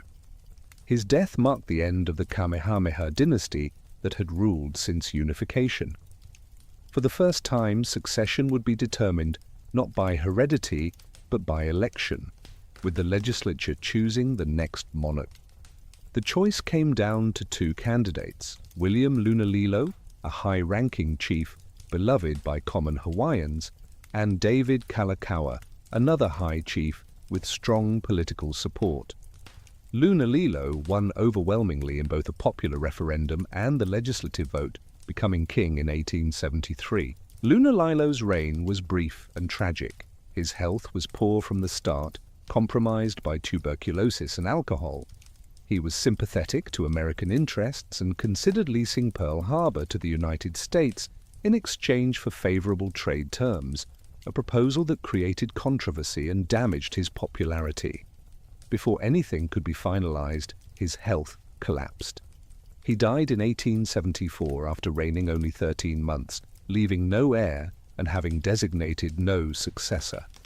Once again, the legislature had to choose a king. The 1874 election was contentious and nearly led to violence. David Kalakaua, who had lost to Lunalilo, now faced Emma, the widow of Kamehameha IV. Emma was supported by many native Hawaiians who saw her as representing tradition and British protection against American encroachment. Kalakaua had support from American business interests and from some Hawaiian chiefs. When the legislature elected Kalakaua by a vote of 39-6, Emma's supporters rioted, attacking legislators and requiring American and British Marines to be landed from warships in the harbor to restore order. Kalakaua ascended to the throne amid controversy, facing a divided kingdom and growing foreign influence that threatened the sovereignty he had sworn to protect. David Kalakaua came to the throne determined to restore pride and vitality to Hawaiian culture and to secure the kingdom's independence through active diplomacy and economic development. He was a sophisticated man, educated, well-traveled within the Pacific, fluent in English and Hawaiian, comfortable in both traditional Hawaiian contexts and modern international settings. He understood that the Hawaiian Kingdom existed in a precarious position, surrounded by imperial powers that were carving up the Pacific among themselves, economically dominated by foreign planters who viewed the monarchy as an obstacle to their interests, and demographically overwhelmed as Hawaiians became a minority in their own land. One of Kalakaua's first priorities was negotiating a reciprocity treaty with the United States. The sugar planters desperately wanted duty-free access to the American market, which would make Hawaiian sugar enormously profitable. The United States wanted strategic concessions, particularly access to Pearl Harbor as a naval base. After complex negotiations, the treaty was signed in 1875, granting Hawaiian sugar duty-free entry to America in exchange for a promise not to lease or cede Hawaiian territory to any other power, and for various commercial privileges for American businesses. The treaty did not initially include Pearl Harbor, but the economic benefits to the sugar industry were immediate and dramatic. Sugar production exploded following the reciprocity treaty. Production that had been measured in thousands of tons annually soon reached tens of thousands. New plantations opened on every major island, and existing operations expanded. The wealth generated by sugar created a class of extremely rich planters and merchants, mostly Americans, who lived in Honolulu in mansions that rivaled anything in San Francisco or the eastern United States. This elite, sometimes called the Big Five, after the 5 companies that came to dominate the industry, wielded enormous economic power. They controlled not only sugar production but also shipping, banking, and much of the retail trade. Their interests increasingly diverged from those of the monarchy and the Hawaiian people. The demographic changes accelerated dramatically. Japanese immigration increased as plantations demanded more workers. By the 1890s, Japanese workers and their families would constitute the largest ethnic group in the islands, outnumbering native Hawaiians. Chinese, Portuguese, and other immigrants continued to arrive, each group adding complexity to the social fabric. Honolulu transformed from a small port town into a cosmopolitan city of tens of thousands, with distinct ethnic neighborhoods, modern amenities, and architecture that reflected influences from around the world.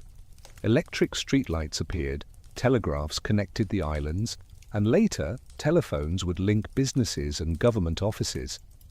Kalakaua embraced modernity while also working to revive Hawaiian traditions that had been suppressed or discouraged by missionaries. He commissioned a new royal residence, Iolani Palace, which was completed in 1882 and remains the only royal palace on American soil. The palace was thoroughly modern, with electric lights installed even before the White House had them, indoor plumbing, telephones, and elegant furnishings imported from Europe.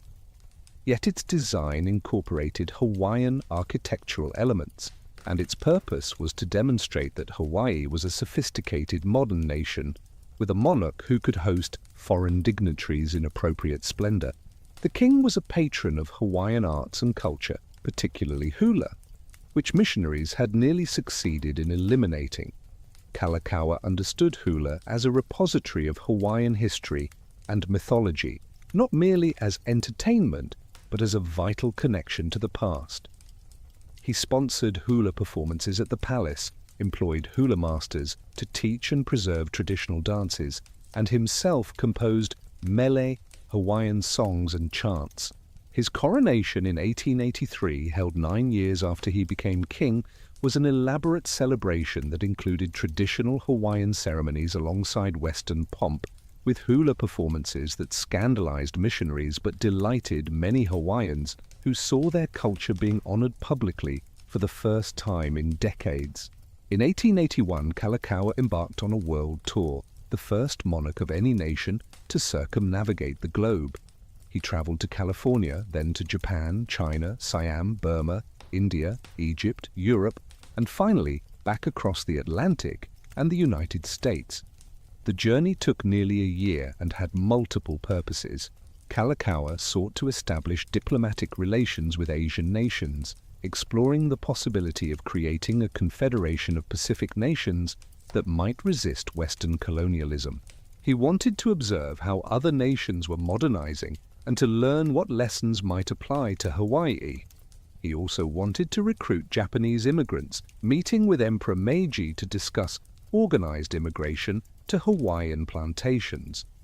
The world tour was remarkable and generated international publicity, but it also left Kalakaua deeply in debt. The expenses were enormous, and his ministers and the foreign community in Honolulu criticized the cost. More fundamentally, the tour demonstrated the limits of Hawaiian influence. Other nations received Kalakaua with courtesy appropriate to a visiting monarch, but none were willing to form the kind of alliances he envisioned. Japan was pursuing its own imperial ambitions and saw Hawaii more as a destination for surplus population than as an equal partner. The Western powers viewed the Hawaiian Kingdom as a minor player in Pacific affairs, interesting but not particularly important. Kalakaua returned home to increasing political opposition from the foreign business community and from reform-minded Hawaiians who believed the monarchy was too expensive and too autocratic. A new political organization calling itself the Hawaiian League formed, dominated by American and European businessmen, dedicated to reducing royal power and expanding their own influence. The League was not interested in improving the kingdom but in controlling it, or ultimately in seeing it annexed to the United States, which would guarantee stable property rights and free trade without the complications of dealing with a Hawaiian monarch who might have his own ideas about economic policy. The king's spending became a particular focus of criticism. The construction of Iolani Palace had been expensive. The coronation ceremonies had been lavish. The world tour had cost a small fortune. Various projects and investments the king supported, some wise and some questionable, all required money that had to come from the government treasury or from loans. Critics accused Kalakaua of extravagance and financial irresponsibility, though much of the spending was arguably necessary for a monarch trying to maintain dignity and demonstrate that Hawaii was a modern nation. The sugar planters who criticized royal spending never seemed to notice the irony of their own enormous wealth extracted from Hawaiian land and labor, funding their palatial homes while they complained that the Hawaiian king lived too well. In 1887, the political crisis came to a head. The Hawaiian League, backed by the Honolulu Rifles, a militia composed of foreign residents, forced Kalakaua to accept a new constitution at gunpoint. This document, known as the Bayonet Constitution because it was imposed by threat of violence, drastically reduced royal power. The king became a figurehead who could not act without ministerial approval. The cabinet became responsible to the legislature rather than to the king. Voting rights were restricted by property and income requirements and by a literacy test in Hawaiian or English, requirements that disenfranchised most native Hawaiians and Asian immigrants while preserving voting rights for property-owning foreigners, even those who were not citizens. The Constitution also granted the legislature power to override royal vetoes, stripping the king of his last significant authority. The Bayonet Constitution represented a bloodless coup, though the threat of bloodshed was very real. Kalakaua could have refused and risked civil war, but with only his personal guard against an organized militia backed by the economic power of the planter class, resistance seemed futile and likely to end with the monarchy's complete elimination. He signed under duress and the document became law despite never receiving popular approval. For native Hawaiians, the Bayonet Constitution was a disaster, effectively transferring political power from a Hawaiian king and Hawaiian voters to foreign businessmen. The kingdom remained nominally independent, but real power now rested with those whose ultimate loyalty was to their own economic interests rather than to Hawaii. The years following 1887 were marked by increasing tension and resistance to the new political order. A native Hawaiian named Robert Wilcox, who had been educated abroad with royal support, attempted a rebellion in 1889, trying to restore Kalakaua's authority and overturn the Bayonet Constitution. The rebellion was quickly suppressed, and Wilcox was tried for treason, but acquitted by a jury sympathetic to his aims, if not his methods. The incident demonstrated that many Hawaiians remained loyal to the monarchy and opposed to foreign domination, but it also showed how powerless they had become to resist. Kalakaua's health declined under the stress of his reduced circumstances. Diabetes and other ailments weakened him, and his doctors recommended travel to a warmer climate. In late 1890, he sailed to California, hoping the change would restore his health. Instead, he grew worse, and in January 1891 he died in San Francisco, far from home, at the age of 54. His body was returned to Honolulu on the USS Charleston, an American warship, a gesture that seemed to emphasize Hawaiian dependence on American power. Thousands of Hawaiians mourned, recognizing that they had lost not just a king, but perhaps their last real defender against foreign takeover. Succession fell to Kalakaua's sister, Liliuokalani, who became the first and only queen regnant in Hawaiian history. She was 52 years old, intelligent, well-educated, a talented composer who had written many beloved Hawaiian songs, including Aloha Oe, which would become perhaps the most famous Hawaiian song ever written. She had served as regent during Kalakaua's world tour and was familiar with government operations. She understood the political situation clearly. The monarchy had been reduced to near powerlessness, native Hawaiians had been disenfranchised, and a small group of foreign businessmen controlled the kingdom in all but name. Liliuokalani was determined to restore royal authority and Hawaiian rights. She believed the Bayonet Constitution was illegal, imposed by force rather than lawful process, and she began working on a new constitution that would return power to the throne and restore voting rights to Hawaiians. The foreign business community, now calling themselves annexationists because they openly advocated for the United States to annex Hawaii, watched her efforts with alarm. They had no intention of allowing the Queen to undo what they had accomplished, and they began planning not merely to resist her, but to eliminate the monarchy entirely. The broader context made the situation more dangerous. By the early 1890s, imperialism had reached its peak, with European powers dividing Africa among themselves and carving out spheres of influence in Asia. The United States, having completed its continental expansion, was beginning to look outward, acquiring overseas territories and projecting naval power in the Pacific. Hawaii's strategic location made it valuable as a coaling station and potential naval base. The Spanish-American War was still years away, but American strategic thinkers already understood that controlling the Pacific required controlling Hawaii. The question was no longer whether Hawaii would be absorbed by a larger power, but when and under what circumstances. Sugar remained the economic driver, and changes in American trade policy created new pressures. In 1890, the McKinley Tariff eliminated the duty advantages Hawaiian sugar had enjoyed, allowing other sugar producers to compete on equal terms in the American market. Hawaiian planters faced economic uncertainty, and many saw annexation to the United States as a solution that would restore their competitive position and eliminate the political complications of dealing with a Hawaiian monarchy that might not always act in their interests. The economic and political pressures were converging toward a crisis that would determine whether the Hawaiian Kingdom could survive or whether 1,000 years of Hawaiian independence was about to end. Queen Liliuokalani understood from the moment she ascended the throne that she faced opposition unlike anything her predecessors had encountered.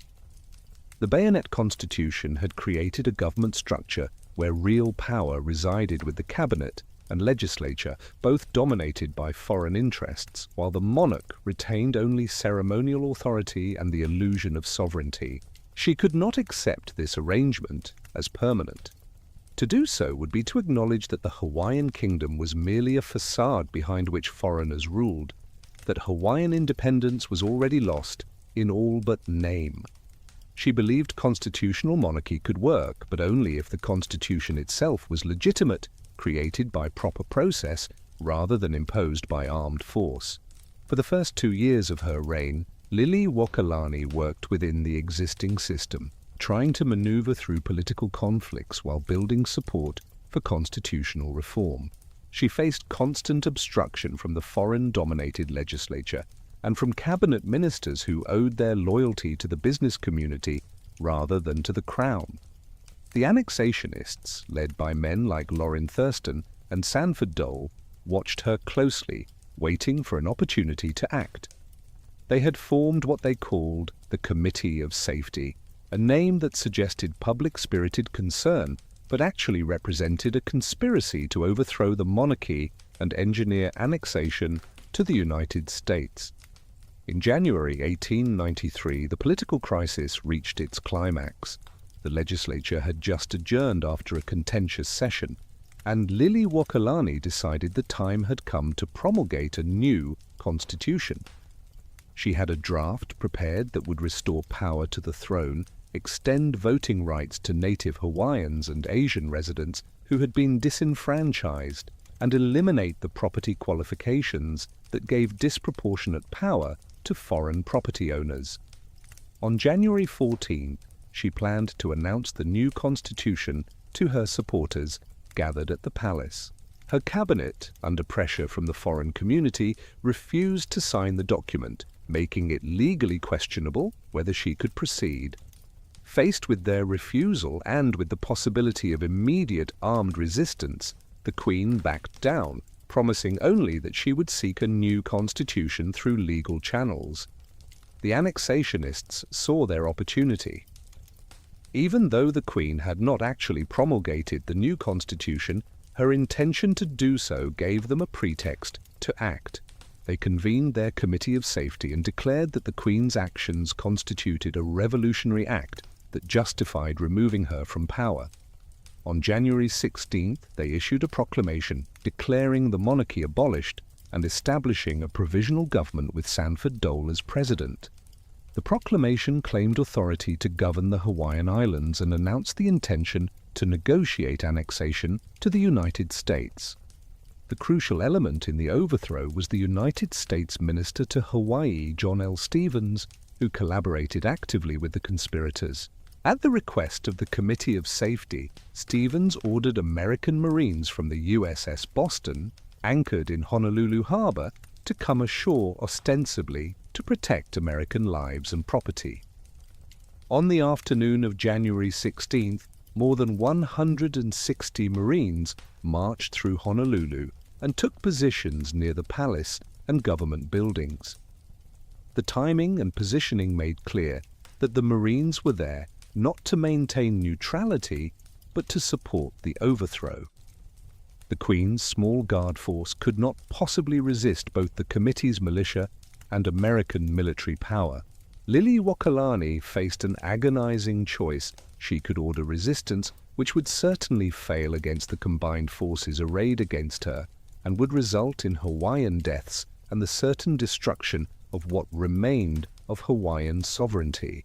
Or she could yield under protest, hoping that the United States government, when it learned the full circumstances, would repudiate the actions of Minister Stevens and restore the monarchy. On January 17th, she issued a statement yielding her authority under protest, not to the provisional government, which she did not recognize as legitimate, but to the United States government, trusting that justice would ultimately prevail.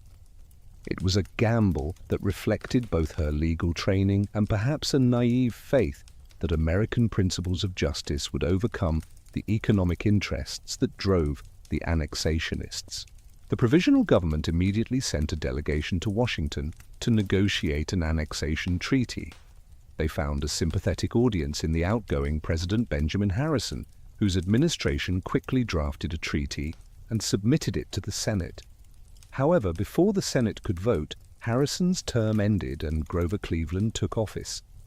Cleveland, troubled by reports of American involvement in the overthrow, withdrew the treaty and ordered an investigation. The investigator, James Blount, spent several months in Hawaii interviewing witnesses and examining evidence. His report concluded that Minister Stevens had conspired with the annexationists, that the Marines had been landed to support the overthrow rather than to protect American citizens, and that the Hawaiian people had not supported the revolution and wanted their queen restored. Cleveland declared the overthrow illegal and attempted to restore Liliuokalani to the throne. But the provisional government, now firmly in control of the government apparatus and backed by the economic power of the planter class, refused to yield. They claimed they were now an independent republic and that the United States had no right to intervene in their internal affairs, a remarkable position given that they owed their entire existence to American intervention. Cleveland, unwilling to use military force to restore the monarchy, found himself stymied. The Senate, dominated by expansionists who favored annexation, showed no interest in helping him. The provisional government transformed itself into the Republic of Hawaii on July 4, 1894, with Sanford Dole as president, creating a veneer of legitimacy for what was actually a government imposed by a small minority over the objections of most of the population. The Republic of Hawaii was a strange entity, claiming to be independent but existing solely to arrange annexation to the United States. It was a republic only in name, with voting rights restricted to ensure that foreigners and their Hawaiian collaborators controlled the legislature. Native Hawaiians, despite being the original inhabitants and still constituting a large portion of the population, were largely excluded from political power. The new government moved quickly to consolidate control, rewriting laws, restructuring courts, and suppressing opposition. In January 1895, a group of native Hawaiians, royalists who refused to accept the overthrow, attempted a counter-revolution. The rebellion was poorly planned and quickly suppressed, but it gave the Republic government an excuse to crack down on opposition. Liliuokalani, though not involved in the planning, was arrested and tried for misprision of treason, the crime of knowing about a rebellion and not reporting it. Weapons had been found buried in the garden of her private residence, though whether they were placed there by royalists or by government agents seeking evidence remains disputed. She was convicted and sentenced to 5 years of hard labor, a sentence that was immediately commuted to imprisonment in a room of Iolani Palace, the very building she had ruled from as queen. During her imprisonment, Liliuokalani composed songs, sewed a quilt that told the story of her overthrow, and maintained her dignity despite the humiliation of being a prisoner in her own former palace. She was pressured to formally abdicate in exchange for the release of imprisoned royalists, and in January 1895 she signed a document of abdication using the name Liliuokalani Dominis rather than her royal title, a subtle signal that she was acting as a private citizen under duress, rather than as a queen voluntarily relinquishing her throne. After several months, she was released from palace imprisonment and allowed to live in her private home, though under restrictions and surveillance. The Republic government continued pressing for annexation, but President Cleveland remained opposed, and without executive support, annexation could not proceed. The situation changed dramatically in 1897 when William McKinley became president. McKinley favored American expansion, and his administration quickly negotiated a new annexation treaty with the Republic of Hawaii. The treaty was submitted to the Senate in 1897, but it faced opposition from anti-imperialists and from senators who questioned whether the overthrow of the Hawaiian monarchy should be ratified by annexation. Liliuokalani traveled to Washington to oppose the treaty personally. She lobbied senators, presented petitions signed by thousands of native Hawaiians opposing annexation, and made the case that the Hawaiian people had never consented to the overthrow and did not wish to become part of the United States.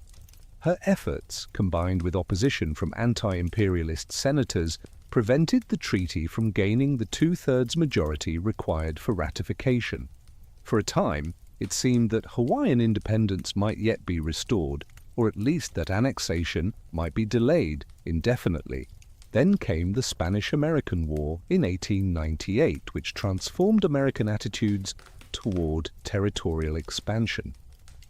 The war demonstrated the importance of naval power in the Pacific and the strategic value of Hawaii as a mid-ocean base. Ships traveling to the Philippines, which the United States would acquire from Spain, needed to refuel and resupply, and Hawaii was perfectly positioned for this purpose.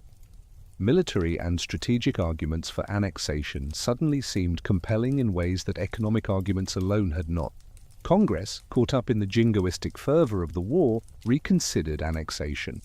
Unable to muster the two-thirds Senate majority required for a treaty, annexationists instead pursued a joint resolution of Congress, which required only simple majorities in both houses. This method was constitutionally questionable, as the acquisition of foreign territory had traditionally required a treaty, but the resolution's proponents argued that Hawaii was a special case because the Republic government had already ceded sovereignty and was merely waiting for the United States to accept. The Newlands Resolution, named after its sponsor, passed both houses of Congress in July 1898, and President McKinley signed it on July 7. The Hawaiian Islands officially became a territory of the United States on August 12, 1898. For native Hawaiians, annexation was a catastrophe, the final extinction of the independence their ancestors had maintained for 1,000 years. Some had collaborated with the overthrow and annexation, convinced that joining the United States offered the best future for the islands, or motivated by economic self-interest. But most Hawaiians mourned the loss of their kingdom, recognizing that they had become strangers in their own land, subjects of a foreign power that had taken their nation without their consent.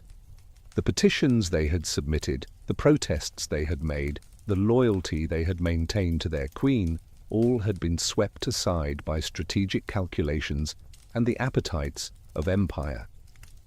Liliuokalani lived on for another 20 years, composing music, writing her memoirs, and pursuing legal claims for compensation for lands that had been taken from her and from the Hawaiian nation. She remained for many Hawaiians a symbol of the nation that had been lost, a reminder of the brief century when Hawaii had been a kingdom recognized by the world's powers. She died in 1917, having witnessed her kingdom's rise from warring chiefdoms to a unified nation and its fall from independence to territorial status. At her funeral, thousands of Hawaiians gathered to mourn not just their queen, but the nation she had embodied. The Republic of Hawaii had existed for only 4 years, a transitional government whose sole purpose was to facilitate the transfer of sovereignty from Hawaiian control to American possession. The provisional government before it had lasted even less time. Together, these entities represented the final act of a process that had begun with Cook's arrival in 1778, the slow but ultimately inexorable absorption of Hawaii into the orbit of Western power. What had been resisted for over a century, what Kamehameha the Great and his successors had struggled to prevent, had finally occurred. The Hawaiian people would enter the 20th century as subjects of the United States, their political sovereignty gone, their lands largely in foreign hands, their population reduced to a fraction of what it had been before Western contact, and their future uncertain in ways their ancestors who first sailed north from the Marquesas could never have imagined. The transformation of Hawaii from an independent kingdom to an American territory marked the beginning of a new and difficult era for native Hawaiians. The territorial government, established under the Hawaiian Organic Act of 1900, gave the islands a governor appointed by the U.S. President, a territorial legislature with limited powers, and a delegate to Congress who could participate in debates but not vote. The islands were firmly under American control, with federal law, supreme and local autonomy strictly limited.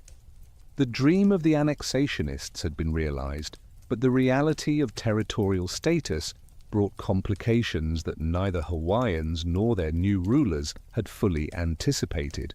The plantation economy continued to dominate Hawaiian life and politics. The Big Five corporations that had controlled sugar production before annexation now found their position even more secure. They controlled not just agriculture but shipping, banking, insurance and retail, creating a web of economic power that touched nearly every aspect of life in the islands. Their executives sat on interlocking boards of directors, ensuring that major business decisions were coordinated. They influenced territorial politics through campaign contributions and lobbying, ensuring that laws favored their interests. The racial hierarchy they had established on the plantations, with white managers at the top and Asian workers at the bottom, with Portuguese and others in the middle, extended into society at large.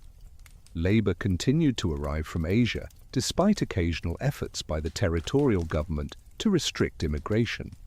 Japanese workers and their families were the largest group by 1900, and they continued to arrive in substantial numbers in the early 20th century. Korean immigration began in 1903, bringing several thousand workers before Japan, which had established a protectorate over Korea, pressured the Hawaiian government to stop recruiting there. Filipino immigration started in 1906 and would eventually bring the largest number of workers, with tens of thousands arriving over several decades. Each wave of immigrants added to the ethnic complexity of the islands, creating a society unlike anywhere else in the United States, or indeed the world. The plantation experience shaped the identity of these immigrant communities. Life in the camps was hard, with long hours under the hot sun, low wages and strict supervision by Luna, overseers who enforced discipline and productivity. Housing was basic. Workers lived in wooden barracks or simple cottages, families crowded into small spaces. Each ethnic group typically had its own section of the camp, maintaining languages and customs from their homelands.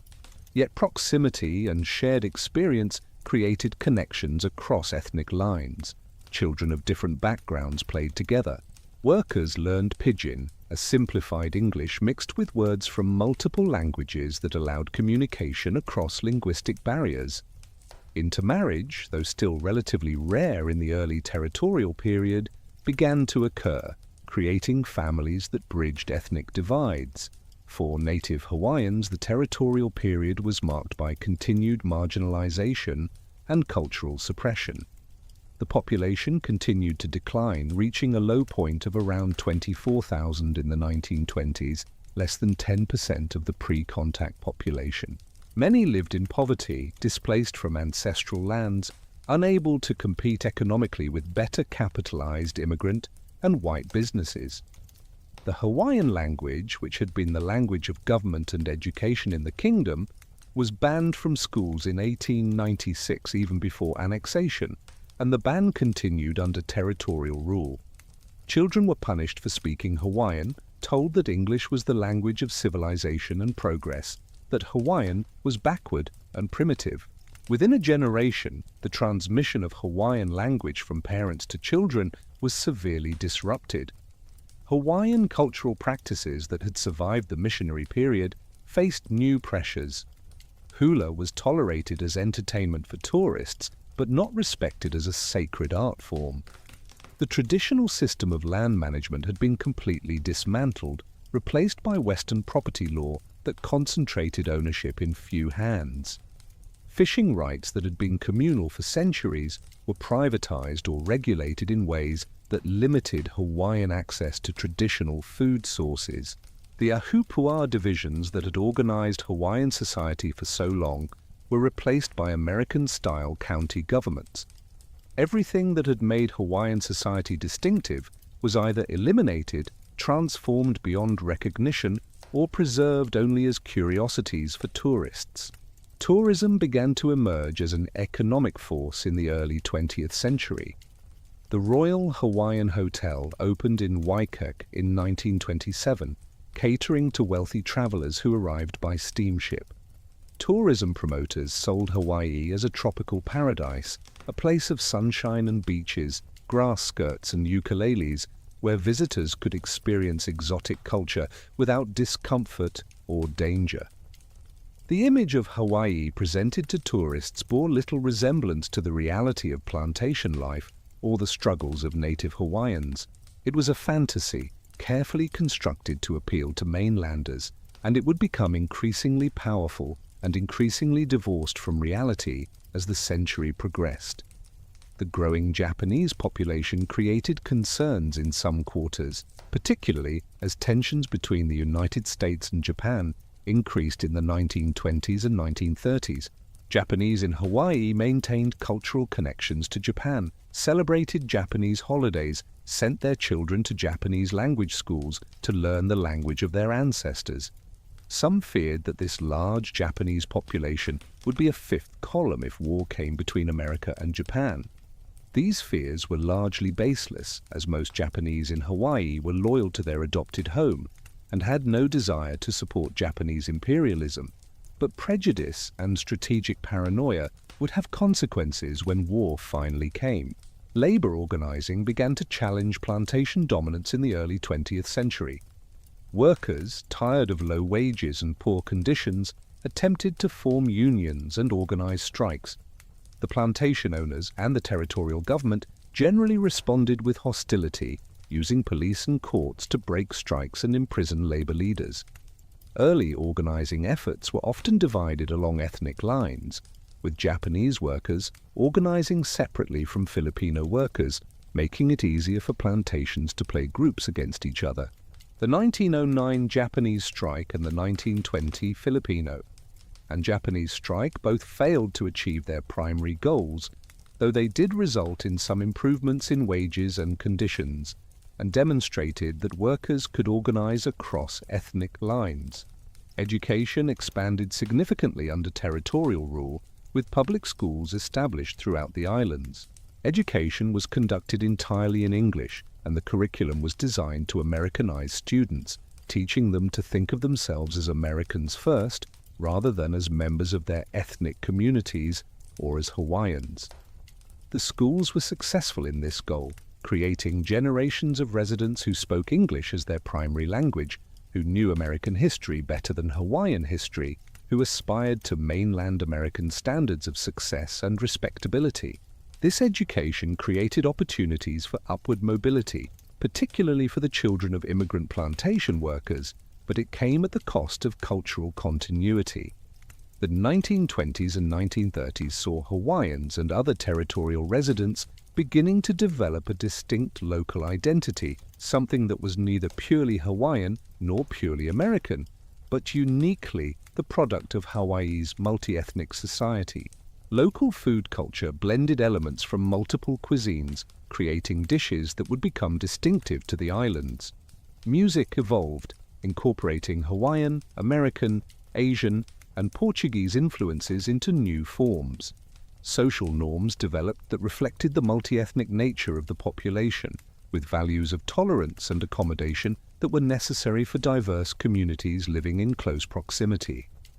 This local culture would become the foundation for modern Hawaiian identity, though in the territorial period it was still emerging and contested. The Great Depression hit Hawaii hard, as sugar prices collapsed and tourism declined dramatically. Unemployment rose, and many workers left the plantations to try to find other work or to return to subsistence agriculture. The economic crisis demonstrated the vulnerability of an economy so dependent on a single crop and on the American market. New Deal programs provided some relief with federal money funding public works projects that created jobs and improved infrastructure. These programs also increased the federal presence in the islands and strengthened connections between Hawaii and the mainland. As the 1930s progressed and war clouds gathered over Asia and the Pacific, Hawaii's strategic importance became increasingly apparent. Pearl Harbor, which the United States had acquired as a naval base in 1887 as part of the Reciprocity Treaty, was expanded and modernized. By 1940 it was home to the Pacific Fleet, with battleships, carriers, cruisers, and destroyers based there, along with thousands of sailors and marines. Army bases were established, including Schofield Barracks, which became one of the largest military installations in the Pacific. Hickam Field provided air power. Hawaii was transformed into a fortress, the keystone of American defense in the Pacific. The military presence brought money and jobs, but also changed the character of the islands. Military personnel and their families added to the already diverse population. Military spending stimulated the economy, pulling Hawaii out of the Depression more quickly than much of the mainland. Land was taken for military uses, displacing residents in some cases. The military established its own social world, with bases that functioned as self-contained communities, separate from and sometimes in tension with the civilian population. On December 7, 1941, the fears about Japanese attack that had been building for years became devastating reality. At 7:55 in the morning, Japanese aircraft launched from carriers north of Oahu began attacking Pearl Harbor and military installations throughout the island. The attack was meticulously planned and brutally effective. Battleships were sunk or damaged, aircraft were destroyed on the ground, more than 2,000 American servicemen were killed, and nearly 1,200 were wounded. The attack brought the United States into World War II and transformed Hawaii overnight from a peaceful tropical territory into a combat zone. The immediate aftermath of the attack saw the declaration of martial law in Hawaii, a situation that would continue for nearly 3 years. The military governor assumed control of the territory, suspending civil liberties, imposing curfews and blackouts, censoring mail and communications, and exercising authority that overrode the civilian government. For residents of Hawaii, including those who were American citizens, martial law meant living under military rule, with few of the rights guaranteed by the Constitution. The Japanese population of Hawaii faced particular suspicion and hardship. On the mainland, Japanese Americans were rounded up and sent to internment camps, losing homes and businesses, and suffering violations of their constitutional rights that would later be recognized as a grave injustice. In Hawaii, wholesale internment was deemed impractical because Japanese made up too large a portion of the population and were too essential to the economy. Still, community leaders, Japanese language school teachers, Buddhist priests, and others considered potential security risks were arrested and interned. About 1,500 Japanese residents of Hawaii were sent to internment camps on the mainland, separated from their families, their loyalty to America questioned despite years or even generations of residence in the islands. The vast majority of Japanese in Hawaii remained free but under suspicion. They proved their loyalty through their actions and through their service. young Japanese-American men volunteered for military service in disproportionate numbers, eager to demonstrate that they were Americans willing to fight for their country. Many were initially rejected or assigned to labor battalions, but eventually the military formed the 100th Infantry Battalion and later the 442nd Regimental Combat Team, units composed almost entirely of Japanese Americans from Hawaii and from the mainland internment camps. These units would become the most decorated in American military history, fighting with extraordinary courage in Italy and France, suffering casualty rates far above average, proving beyond any question that ethnicity had nothing to do with loyalty or bravery. The war years saw enormous changes in Hawaiian society.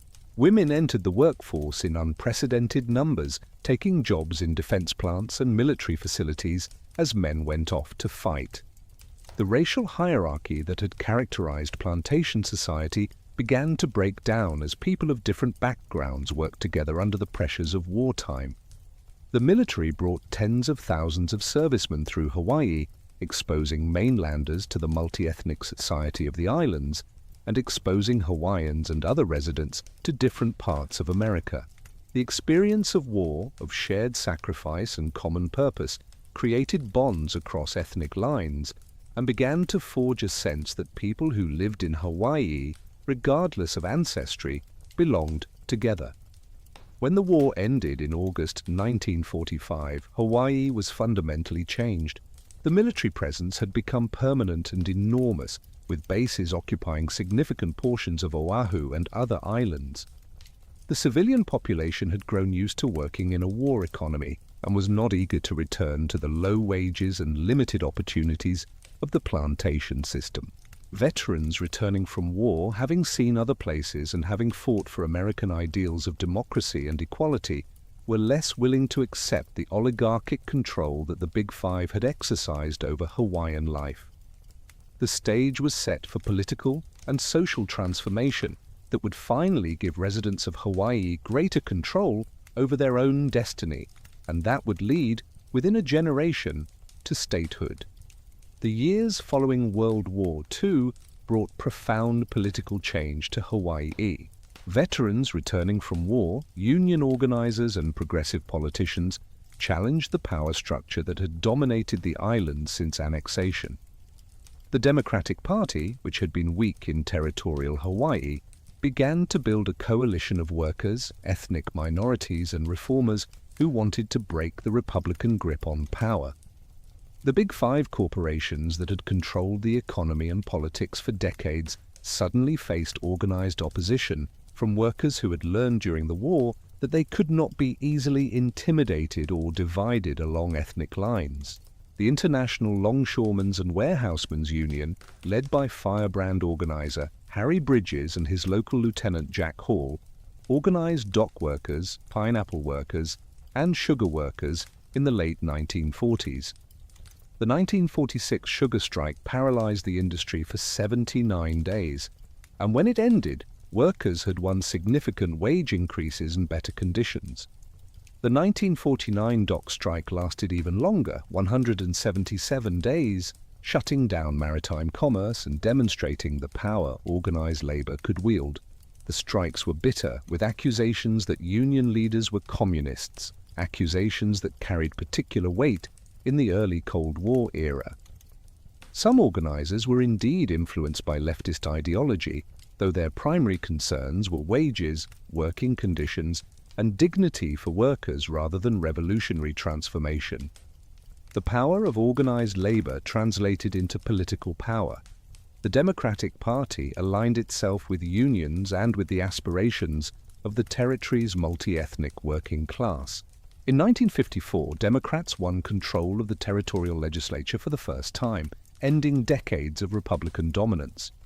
The new legislators were different from the old guard, many of them Japanese Americans, Chinese Americans, and Hawaiians, rather than members of the Haole elite. They passed laws that challenged the power of the Big Five, supported labor rights, and expanded social services. The old oligarchy found itself increasingly sidelined, still wealthy and influential, but no longer able to control Hawaiian politics as it once had. Statehood became the dominant political issue in the post-war period. Hawaii had been seeking statehood since territorial status was established in 1900, but various obstacles had blocked admission. Racial prejudice played a role, with some mainland politicians uncomfortable admitting a territory where most residents were not white. Economic interests were also a factor, with sugar and pineapple interests sometimes opposing statehood if they thought it might threaten favorable arrangements under territorial status. Strategic concerns led some military officials to prefer territorial status, where the federal government had more direct control. Cold War fears about the supposedly communist-influenced labor movement added another complication. Alaska and Hawaii pursued statehood together, and their fates became linked in congressional politics. Alaska was admitted as the 49th state in January 1959, creating momentum for Hawaiian statehood. In March 1959, Congress passed the Hawaii Admission Act, and President Eisenhower signed it. In June, Hawaiian voters approved statehood by an overwhelming margin of 17-1. On August 20, 1959, Hawaii officially became the 50th state, completing a political journey that had begun with the overthrow of the monarchy 66 years earlier. For many residents, statehood represented vindication and acceptance, proof that they were fully American. For native Hawaiians, feelings were more complicated, as statehood made permanent a loss of sovereignty that some still hoped might somehow be reversed. The early decades of statehood saw rapid economic development and population growth. Tourism exploded as jet travel made Hawaii accessible to middle-class Americans. The first direct jet flight from the mainland arrived in 1959, reducing travel time from 9 hours to 5. Within a decade, millions of tourists were visiting annually, transforming Waikik from a quiet beach area into a forest of high-rise hotels. Tourism became the largest sector of the economy, surpassing sugar and pineapple, bringing prosperity but also raising concerns about overdevelopment, cultural commodification, and environmental degradation. The 1960s brought social upheaval to Hawaii as to the rest of America. The civil rights movement resonated in the islands even though racial dynamics there differed from the mainland. The Vietnam War divided communities and sparked protests, particularly among younger residents who questioned American military intervention. The counterculture movement found expression in Hawaii, with hippies settling in rural areas and promoting alternative lifestyles. These mainland movements interacted with specifically Hawaiian concerns in complex ways, contributing to growing consciousness about issues of land, sovereignty, and cultural preservation. Native Hawaiian activism began to emerge more forcefully in the 1970s, marking what would be called the Hawaiian Renaissance. The catalyst was the eviction of residents from Kalama Valley on Oahu in 1971 to make way for development. Protesters, including both Hawaiians and non-Hawaiians, occupied the valley and resisted eviction, drawing attention to issues of land rights and the displacement of local people by outside development interests. The protests failed to stop the eviction, but they sparked broader awareness and activism around Hawaiian issues. The Hawaiian Renaissance encompassed multiple movements and initiatives. Language revitalization became a central concern. By the 1970s, Hawaiian was nearly extinct as a living language, spoken fluently by perhaps fewer than 2,000 people, mostly elderly. Educators and cultural practitioners began efforts to save the language, establishing immersion preschools called Punana Leo, starting programs in public schools, and encouraging families to speak Hawaiian at home. These efforts gained momentum through the 1980s and 1990s, and by the 21st century, thousands of children were learning Hawaiian as their first language, an astonishing reversal of what had seemed like inevitable extinction. Cultural practices that had been suppressed or nearly forgotten were revived and reinvigorated. Hula, which had survived as entertainment and as traditional practice kept alive by dedicated kumu hula, experienced a renaissance, with new schools opening and old knowledge being passed to younger generations. Traditional navigation, The ancient art that had brought Polynesians to Hawaii more than a millennium earlier was nearly lost but was revived through the Polynesian Voyaging Society. In 1975, the double-hulled canoe Hokulea was launched, built using traditional designs. In 1976, Hokulea sailed from Hawaii to Tahiti using traditional navigation without instruments, guided by master navigator Maupiailug from Micronesia. The voyage proved that the ancient Polynesian navigators had indeed sailed intentionally across vast ocean distances using their knowledge of stars and waves, vindicating Hawaiian history against those who had claimed the islands were discovered only by accident. The success of Hokulea inspired a generation of young Hawaiians and sparked interest in traditional culture throughout the Pacific. The sovereignty movement emerged as Hawaiians began to organize politically around the question of their status as a people. Some sought federal recognition as a native Hawaiian governing entity, similar to the status of American Indian tribes. Others advocated for independence, arguing that the overthrow of the monarchy was illegal and that Hawaiian sovereignty was never legitimately ceded. Still others focused on land rights, access to resources, and preservation of cultural practices within the existing political framework. The movement was diverse and sometimes divided, but it shared a common concern with justice for native Hawaiians and recognition of the wrongs done to them since Western contact.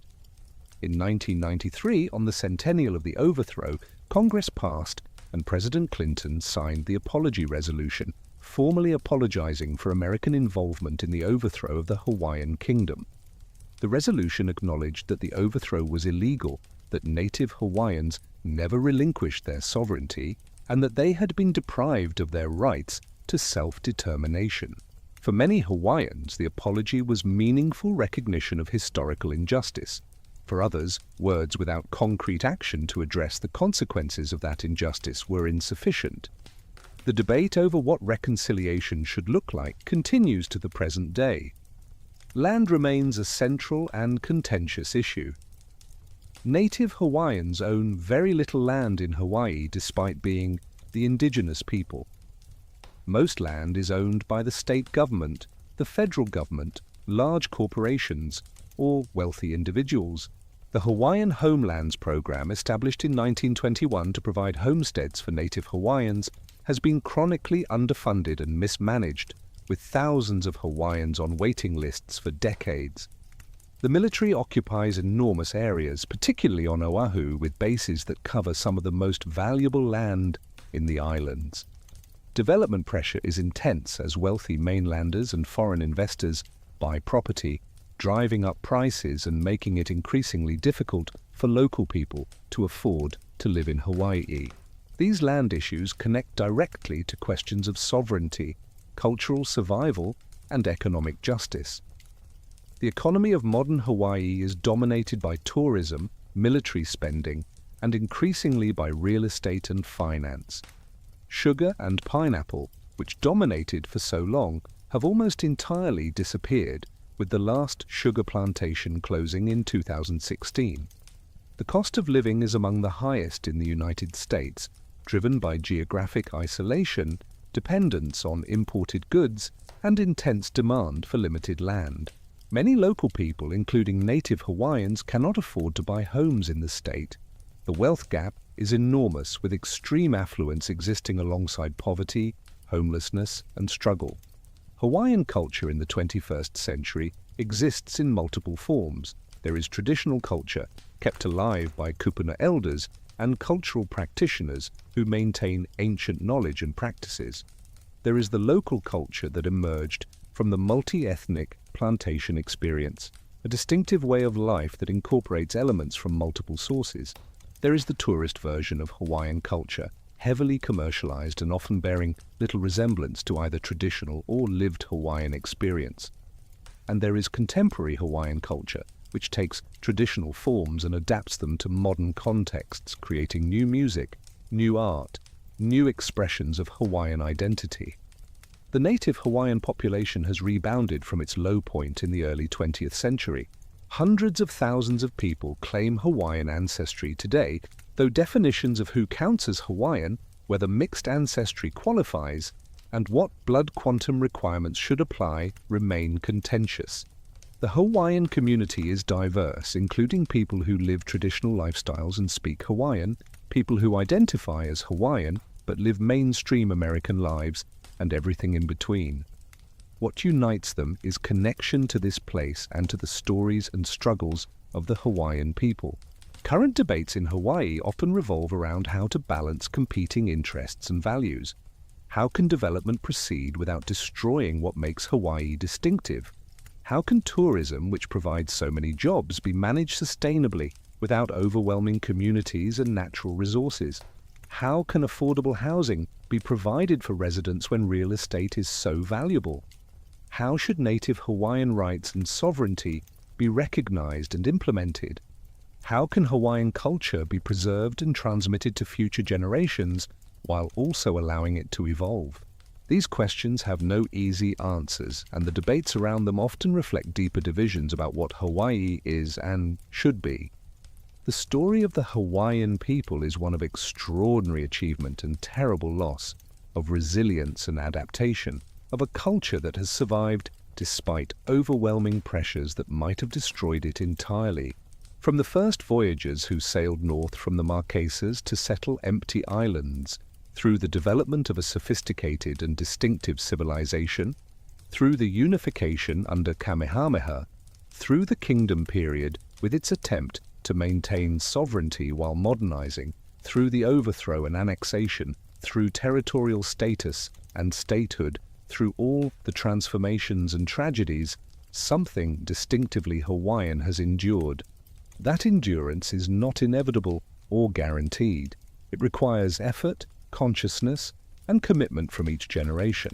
The young people learning Hawaiian in immersion schools, the navigators sailing traditional canoes across the Pacific, the activists fighting for land rights and sovereignty, the musicians and artists creating new work rooted in tradition, the families teaching their children about where they come from and what their stories mean, all are participating in keeping Hawaiian culture alive and allowing it to evolve into the future.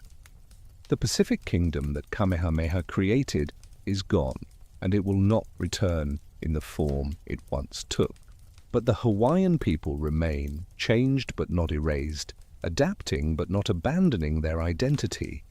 They continue to live in these islands that their ancestors discovered and settled so long ago, maintaining connection to land and ocean, to stories and practices, to a past that shapes the present and will influence whatever future unfolds.